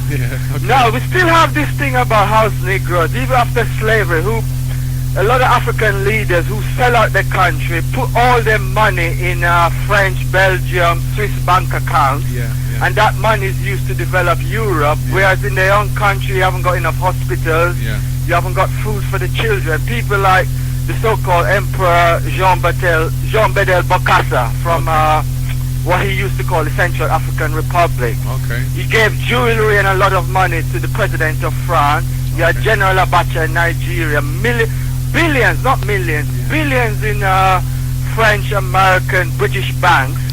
Whereas in Nigeria, you didn't have enough doctors, the infrastructure wasn't being built up. But he had time to put all his money in Europe, and that money was being used to build up Europe. You have people like Mobutu in Zaire, even Jamaica, people like Sir Alexander Bustamante in America. another house Negro now is Reverend Jesse Jackson. And here in England, people like Trevor Phillips, Paul Bottain, Diane Abbott, Bernie Grant, Lord Taylor, Baroness Scotland. Would you agree with my list? Every single... I have to applaud you for real, because I tell you, it shows that everything's going on. People are changing. People are recognizing. That list is so accurate. You get what I'm saying? According to my belief anyway, according to what I see as well. Yeah. And I think you're so accurate and on point. And I think that a learned person such as yourself, Trevor your name is, isn't it? Trevor from Camberwell, yeah. Yeah, you know what I'm saying? These are the people that I'm saying about need to come out more. Less likely of the opinionated people and more like of the people who know. You see what you're saying to me now about what you've just said? I'm going to go look it up, so you better be right. You better be close to the truth, because I'm looking that up. We learn from each other, isn't it? That's right. That's what it's about. I don't want to hear nobody's opinion, which is why I kept that caller to task at what they were saying, because it becomes an opinion when you state an overall opinion without looking into other aspects of that belief pattern or whatever. You can't claim that on people, but once you've looked into it like you've done and tell me about the how's that, and I didn't know all of that. And you know, it rings such a ring of truth with me that I have to look at it. And you know, like I mentioned to you about the twee and stuff like that. You know things. And those are the people that we are trying to encourage to speak on radio, so that not only am I educating, but when we communicate together, people are being educated and moved into the millennium with such swiftness and such accurateness that we don't go back to giving our opinions on radio anymore, because we had 10 years to do that. Now sorry. Doctah X, I'm also learning from some of the things that you've said this morning. So we're learning from each other. That's right. That's perfect. And to me, that's the union. Doctah X, keep up the good work. I'll keep listening. Okay, thanks a lot. Yeah, thanks very much. Respect. Yeah. We're going to have to wind it down now. Bubbly D's in the studio winning to Bubble and Rare. You know what I'm saying? So, DJ B. Sorry. Can I take this last one, Black? Yeah. Yeah, he's saying I should carry on. Yeah, so I'm just taking this call. Hello, what's your name? Where are you calling from? Yeah, it's Babatunde again. Okay, hello, Black. Trevor. And like he said, you know, socialism was the natural, you know, state of affairs in Africa for a long time. You see, the people there, the way they kind of like have these communal farms and everybody check for, you know, every other person's welfare. That's how, you know, that's why, you know, they're still going through all these economic problems in Africa, because the system that they are living with now, which is capitalism, is not, you know, it's not the same. It's not at the par with their nature. Okay, that's what he was saying. That's what Trevor was saying. Yeah, that's what I'm saying. So it's like it's in conflict, and I heard him talking about the language too. Yeah, you know, I know, you know, Yoruba is widely spoken, and so are some other languages in Ghana as well. But you know, I think, to be honest, it's not going to be easy to just pick on one African language. No, but what he was saying, if I can clarify what he was saying, he wasn't saying that we should speak. He was saying that he was just making a reference to the fact that in Jamaica they speak German. Hello? Oh, he's gone. Anyway, he was just making reference. Hello? I don't know what's happening there. It's ringing, and is he on ringback or something? Yeah, because I don't know what's happening. He just cut off the line, like he's on, like he's got a double call on or something. You don't want to take call. Listen, you don't want to take call waiting when you've got, you know, Genesis on the line. You don't want to do that. You just leave that alone. Anyway, what was I saying? Yeah, he was just making a reference to the fact that they speak German, you know, as a language, and Spanish, and they don't speak any African language. That's what he was making a pointer at. You know what I'm saying? So he wasn't saying that, and he was saying that it doesn't matter which language you choose, just at least one, because I mean we are African. 90% of the island, or 95% of the island, is African orientated. So that's the point he was making. You get what I'm saying? Not to choose one in any specific one, but I mentioned the one Swahili simply because they, you know, worldwide they say it's the biggest spoken language. But then he argues the point that it's a mixture of languages, which, you know, unless you know, don't talk about things that you're guessing at. I'm not going to go say no, well, rare, and I don't know, and he's given me a good explanation of why it is. If he just said to me, yeah, they speak, no, Swahili ain't the biggest language, and I say why, and he'll go, because it ain't, then we could have been there all day. And you know what I'm saying? That's why I respect people who know things. Knowledge is the key to understanding and overstanding. Hello, is that you again? No. Oh, okay. Sorry, who's that? Whose name? Derwin from Deptford. Darren? Derwin, yeah? From Deptford, yeah? Yeah. Alright, blood. Alright. Yeah, we saying? I just want to talk to Christian, you know? Yeah. Like, people keep talking about, like, African black man and everything, the same. But when one talk about Africa, it seems like no one seems to talk about, like, Ethiopia, like, you know why? Yeah, why? You know? Why? Really know. Sorry? Like, when they want to talk about Africa, they seem more talk, like, about South Africa, Nigeria, Ghana. Yeah. But no one seems to mention Ethiopia. Yeah, okay. And are you asking why? Yeah, we kind of ask why so you can answer still. Okay, I don't know, you know. I feel that, I don't know. You know, like a lot of Ethiopians have come over here, and they don't have a lot of nice things to say about, like, Selassie for starters, and you know that I wasn't talking about Selassie still, I'm talking about yeah, Ethiopia, but I'm just going to try to be asking for a reason. I'm saying to you that has something to do with it as well, isn't it? Because when you listen to them Somalians they don't have Selassie is not a thing that they talk about. Like Jamaicans would talk about Marcus Garvey, or Africans would talk about Kwame Nkrumah, or you know what I'm saying? So wouldn't you expect that wouldn't you expect that they would mention that, even though Ethiopia is the first Christian country and rare. You get what I'm saying? Wouldn't you expect them these modern day people to still be mentioning something about it, yeah? So don't you think that has something to do? I'm asking if you wouldn't think that would have something to do with it. Because you know, Jamaicans champion Jamaica when they come here, don't they? They still talk about Jamaica, and Jamaica isn't as significant as Ethiopia, is it? Yeah, it's true. But I mean, at the same time, when they talk about Nigeria, Ghana, they're not basically for the man still, and you have enough man sometimes who do different things in different ways still. But no one sees, even when they talk about language and they're not talking about America or nothing. They're not talking about America or nothing. No man seems to. Yeah. I mean, I don't know. Look at Nigeria and all them places, right? Yeah. It's all been like loved by the white man, you know, yeah. With Ethiopia, them have fear to Ethiopia, so it seems like the fear them after Ethiopia, we have that fear the same way. You reckon? Well, it looks so. Yeah, okay, I see what you're saying. It's a point worth looking into, because it's true. The truth is, I haven't heard it, and you're right. I think that is accurate to say that. I mean, most man who talk about Ethiopia is like the Rasta man in that place. Yeah, that's right. Yeah. And most man fight against the Rasta man. From time and time. Even in this time still, even though man still preach Capleton, Buju, everybody still love Capleton and love Buju. Yeah. But them still not know about Ethiopia. Yeah, that's deep. I'd have to look into it. Respect what they are doing. Yeah, respect, blood. Yeah, all right. Respect, Derwin. Yeah, man, that's a deep question. I don't know if I should take any more liberties though, because I don't know what he's saying. Yeah, he's giving me allowance. He's giving me a little allowance. I'll take two more calls, yeah, and then I won't, infringe anymore. But yeah, that's deep. A man saying, because it is a part of Africa, isn't it? Does anyone have an idea? I know we've drifted off of Tyson now, but it's a people's talk show. Let them do what they're doing, and I'll just here. You get what I'm saying? Has anybody got an idea? Yeah, talk show. What's your name? Where you calling from? Yeah, it's Babatunde again. Babatunde, yeah. Lost you there. We thought you were putting us on cool waiting, mate. No. My battery went dead. Okay, yeah. Yeah. Anyway, let's drop the topic I was talking about before, but I'll just get on what the last call I was talking about. Ethiopia and all that. It's true, because you see, as Africans, we at this time, at this point in our life, we need education, and I don't mean university education.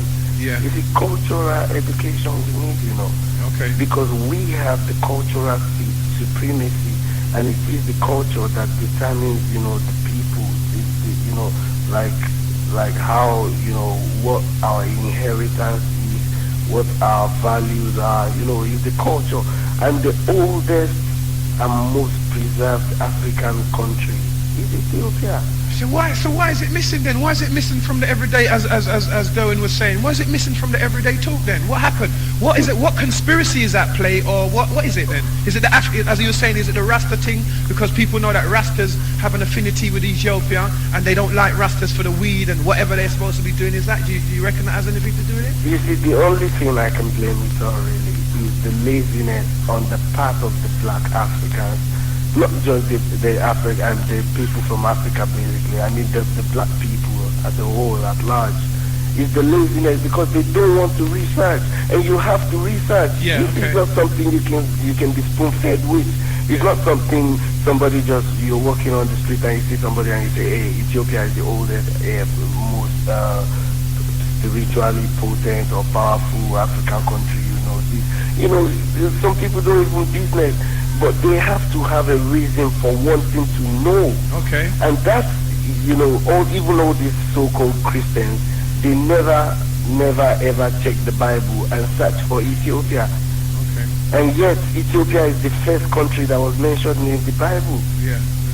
So for instance, somebody like me, I've read the Bible, I saw Ethiopia there, so I know when they're talking about all these Ark of the Covenant and all these things. Okay, yeah. I know where you're supposed to refer to and all that. But on the whole, most of the people out there, they don't want to do that because they think it's a Rasta thing. And even if it is a Rasta thing, they don't want to know what Rasta is. Okay. They cannot even sit down and say, what is Rasta? Let me go and find out. So I can, or they have their stereotypes and, that's what I'm saying. hyper lies and hyper conclusions as my brethren. Because this is what I was saying about Selassie, because the Ethiopians got him written as running away from their country and and this and that, and then the black people abroad. Because even when I was doing a little project on Ethiopia on Selassie one, and I was photocopying in a library, and there was 3 Somalians behind me, and they would just add some little undertones that never sounded right. You get what I'm saying? And like they were mumbling certain things. I don't know what they were saying, but it wasn't no positive things they were saying. And I know. You get what I'm saying? So like because of the history of Selassie I, which is what the Rastas worship, I'm wondering if that plays a part in the suppression of Ethiopian history. You get what I'm saying? Okay, first thing I'll let you understand this about what I think. In my experience, I've heard people say about Selassie. People are quick to jump to conclusions about, His Majesty, as I would say, and they don't even know nothing about him. Ask them, Selassie's date of birth, they don't know. Yeah, because what they do... them, is he alive? They say, no, he's dead. Yeah. But what they do is they focus upon the negative things that happened for Ethiopia in his reign and not the positive. Yeah, but what I'm saying, it's not every white person in England that's ready to say that's got something good to say about the royal family. That's right. You get me? But same way, you see, but same way, you get me? You get me? But that's what I'm saying. But all those people in Ethiopia who go abroad and, they haven't got much to say about him. There are those who are the underclass. These are just commoners, in the country. So when they get to escape, it's like so maybe someone saying they leave Cuba for America. It depends on the person's state of mind, on the person's goal for inquiry, what his priority is. For instance, for me, my priority will be the truth. So if I have anything to say about Haile Selassie, I have to have it, based on facts and on reality. And I can tell you, even though I'm Nigerian, I'm from Lagos, Haile Selassie, when he was going to proclaim the Organization of African Unity in January 1961, he was in Lagos, he did it. So if anybody is talking about African unity and all that, I mean, you have to know exactly who the pioneering. Which Selassie was integral as well, wasn't he, with that? He was the main founder, the principal founder. It's not about being integral. Being integral, just makes it seem as if he was, maybe 40% contribution or the highest singularity. Fair enough. He was the architect. He was the active body. He was the one who spearheaded it, in other words. That was what the Bible said in Psalm 102 verse 16. When the Lord shall build up Zion, he shall appear in his glory.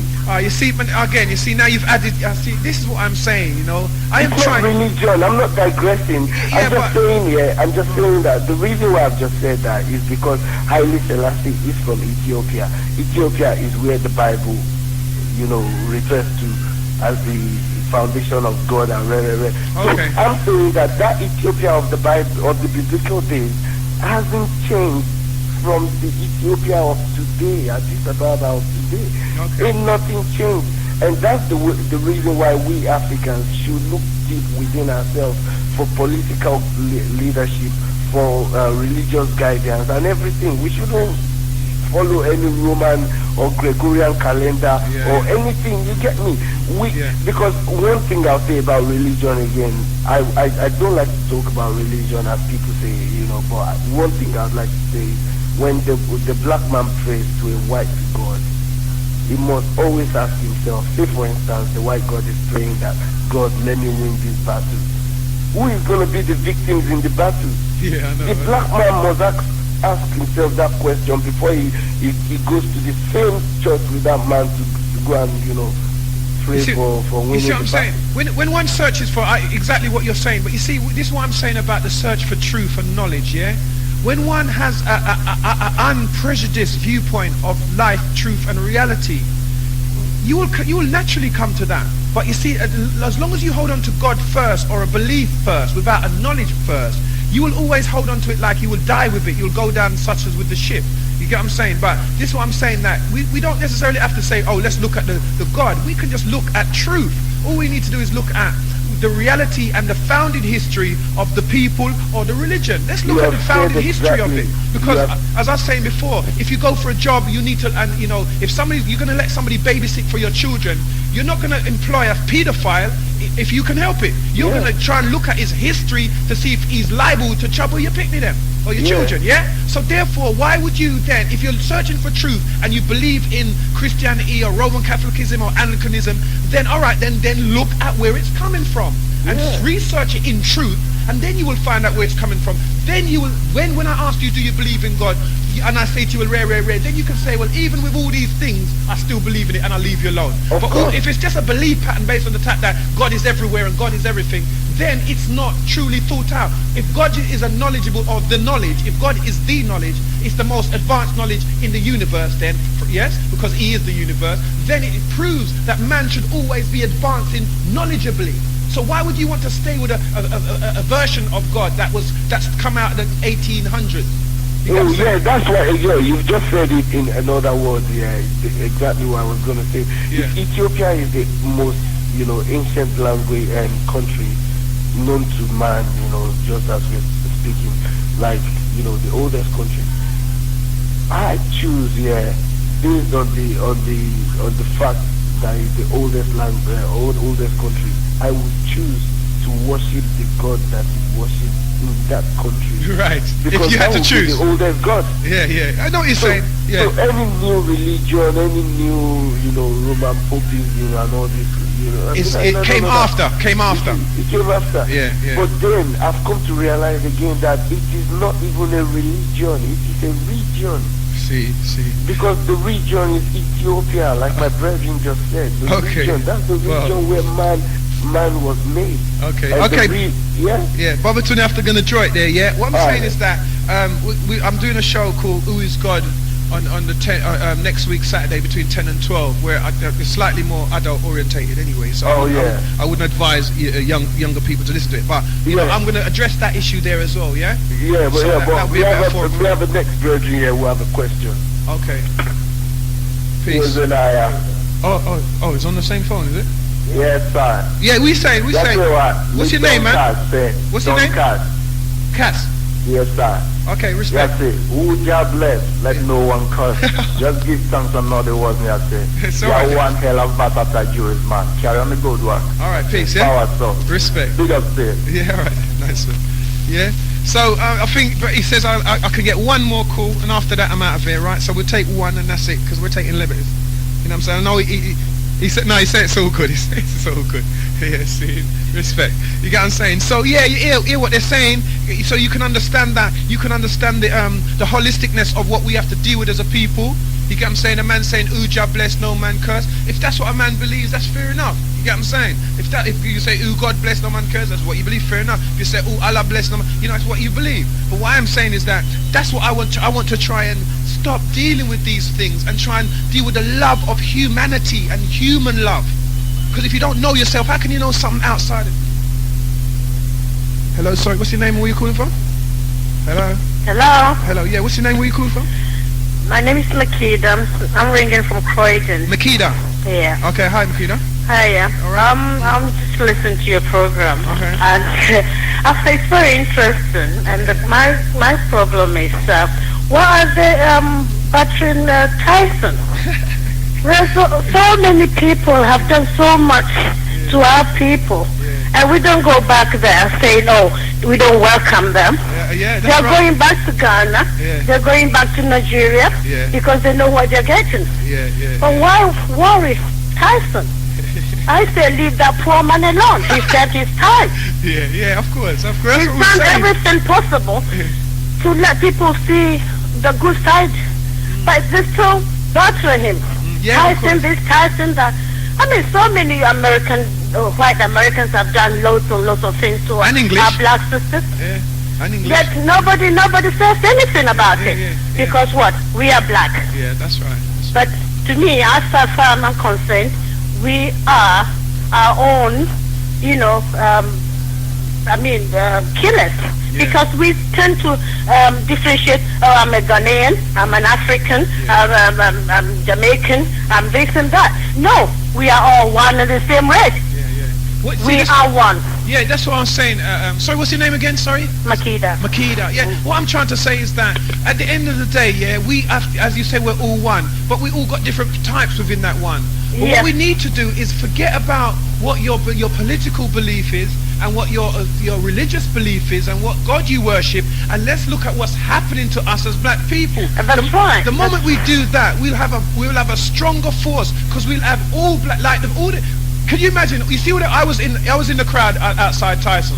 I saw Africans, Somalians, Jamaicans, English. I don't care. I saw everybody, old, young, middle-aged, nice dress, scruffy. Everybody was there. So this man has got, even though he's a Muslim, nobody's worshiping him as a Muslim. They're worshiping him as a oppressed individual and somebody who's somewhat of a revolutionary. He's fighting back at the system. That's right. So that's where you get all these different people come to see him. Not just because he's a sportsman, but because what he represents. As a caller earlier said, if he went around bowing to all these feminist groups and doing all the things that was inappropriate, he wouldn't have had that amount of people out there. Because we all feel that pain that he's feeling. We can identify. So no matter where part of Africa you come from, what religion you're studying, as long as you haven't sold out or been totally brainwashed, you feel the pain of his persecution. I do. You know what I'm saying? So therefore, that's what makes. So what I'm saying with African United Front or any kind of thing that is developing in this millennia, right, would be from the point of view, it cannot be religious, it cannot be political. It has to be about the unification or the advancement and the taking forward of black humanity and community. That's right. You know what I'm saying? So that's why I don't want people.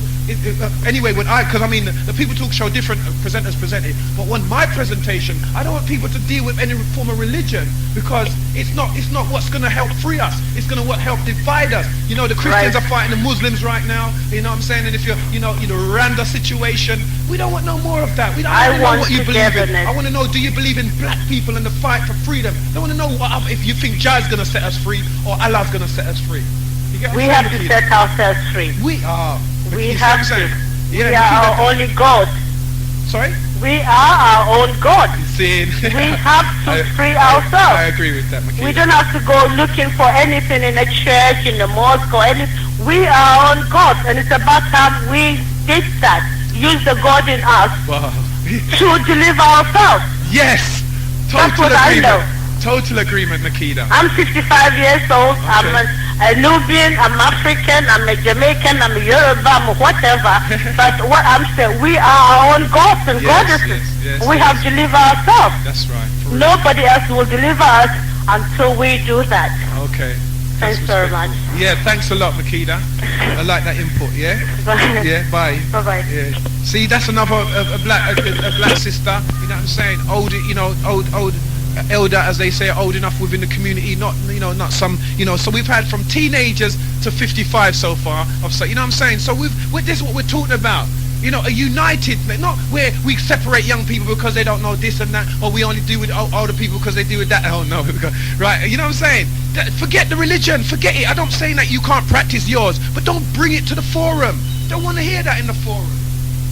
Okay, I'm going to take this last call, yeah, and then I'm out of here, for real. Hello? Yeah. Hello. Yeah, what's your name? Where's you calling from? Yeah, Patrick from up in Streatham. Streatham, nice one, blood. Yeah, I want to say first of all, this is a very interesting show. Yeah. I want to urge all black youths out there for listening. I'm gonna love you. Follow on with this show next time and urge youth them for coming for listening.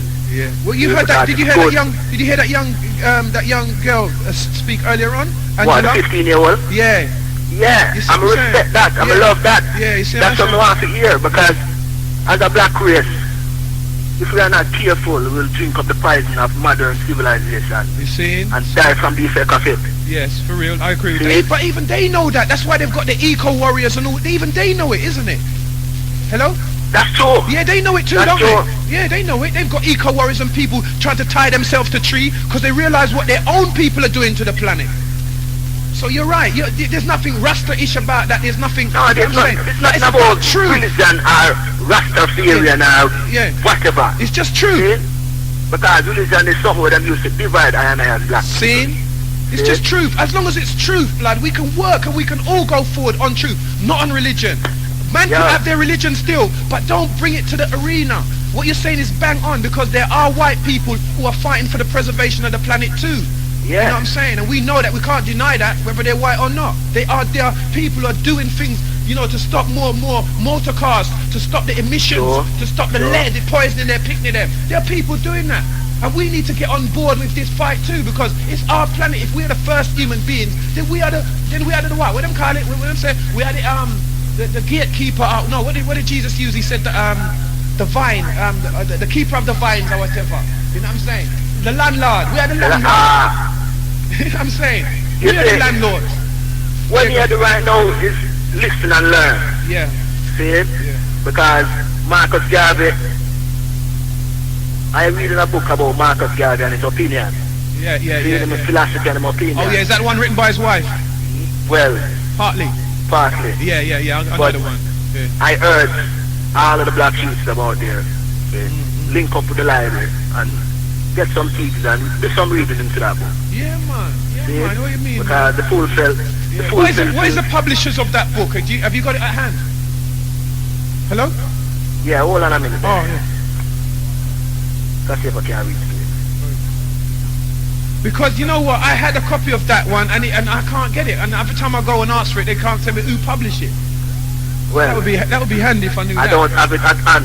Okay, that's all good. It's all good. But I can tell you exactly where. Where? Library, Croydon. Where? The Clock Tower Library. Yeah. No, I want it for myself. I want to own it. Well, you want to own it? Yeah.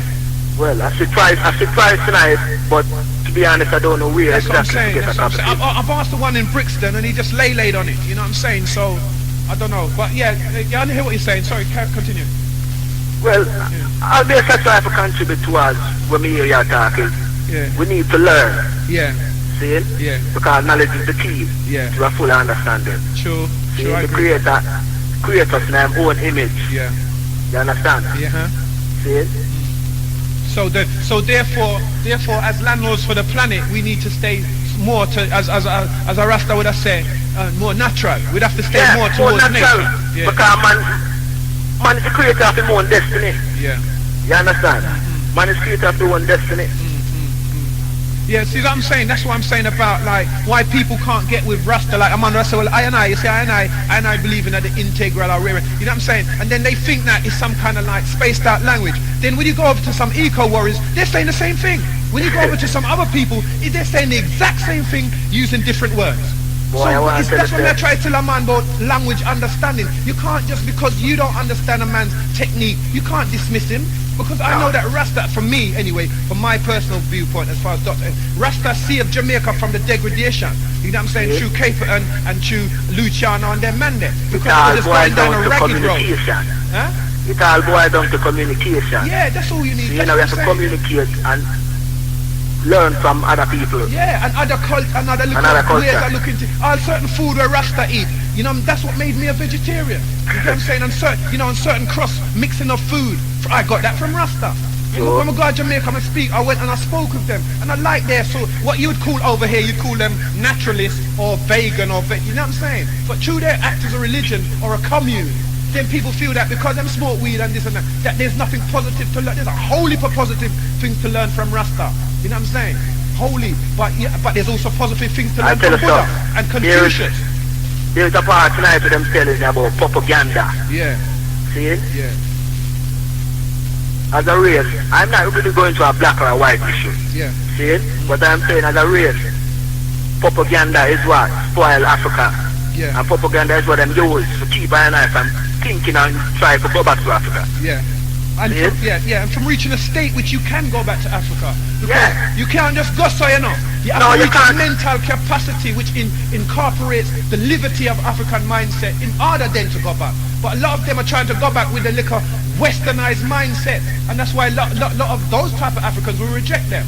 They don't prepare their mind for and cleanse their body and their spirit of this disgusting way of living before they decide to go back. You get what I'm saying? So sorry to cut you in there, but you know what I'm saying? That's what I feel why a lot of people don't focus on it, because their mind is not ready. Well, as a young youth right now, I never prepare for this show. I just tune in and I tell you something, man. I want the rest of the station and all the parties and whatever out there. So cut down on some of the music more time and touch some topic where youth can learn. See? Because we have to teach you them where I grow up.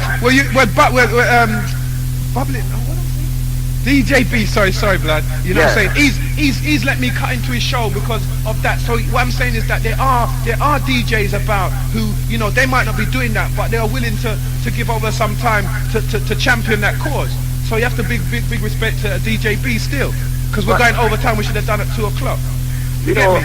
So it can only work within a loveness. It can only work within a unity. And the oneness, you get what I'm saying? You can't bore on a man and bore into a man thing. A man has to be there in that zone, you get me?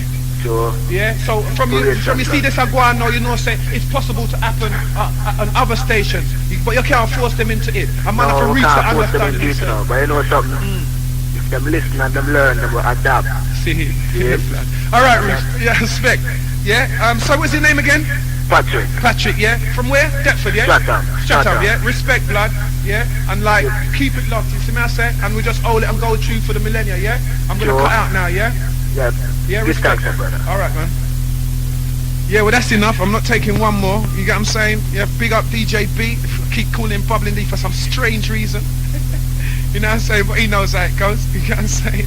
So, you know, like we like that, you know what I'm saying? You know, that's what the Genesis is about, you know what I'm saying? We'll give them little blighs, and I respect him big for that, because a man just knows. It's not all the time, it's not all about boring a man off and just like rare and jumping in and messing with the flow, because we're black people with vibes. And when you have vibration, you have to make the vibration turn. You don't cut it.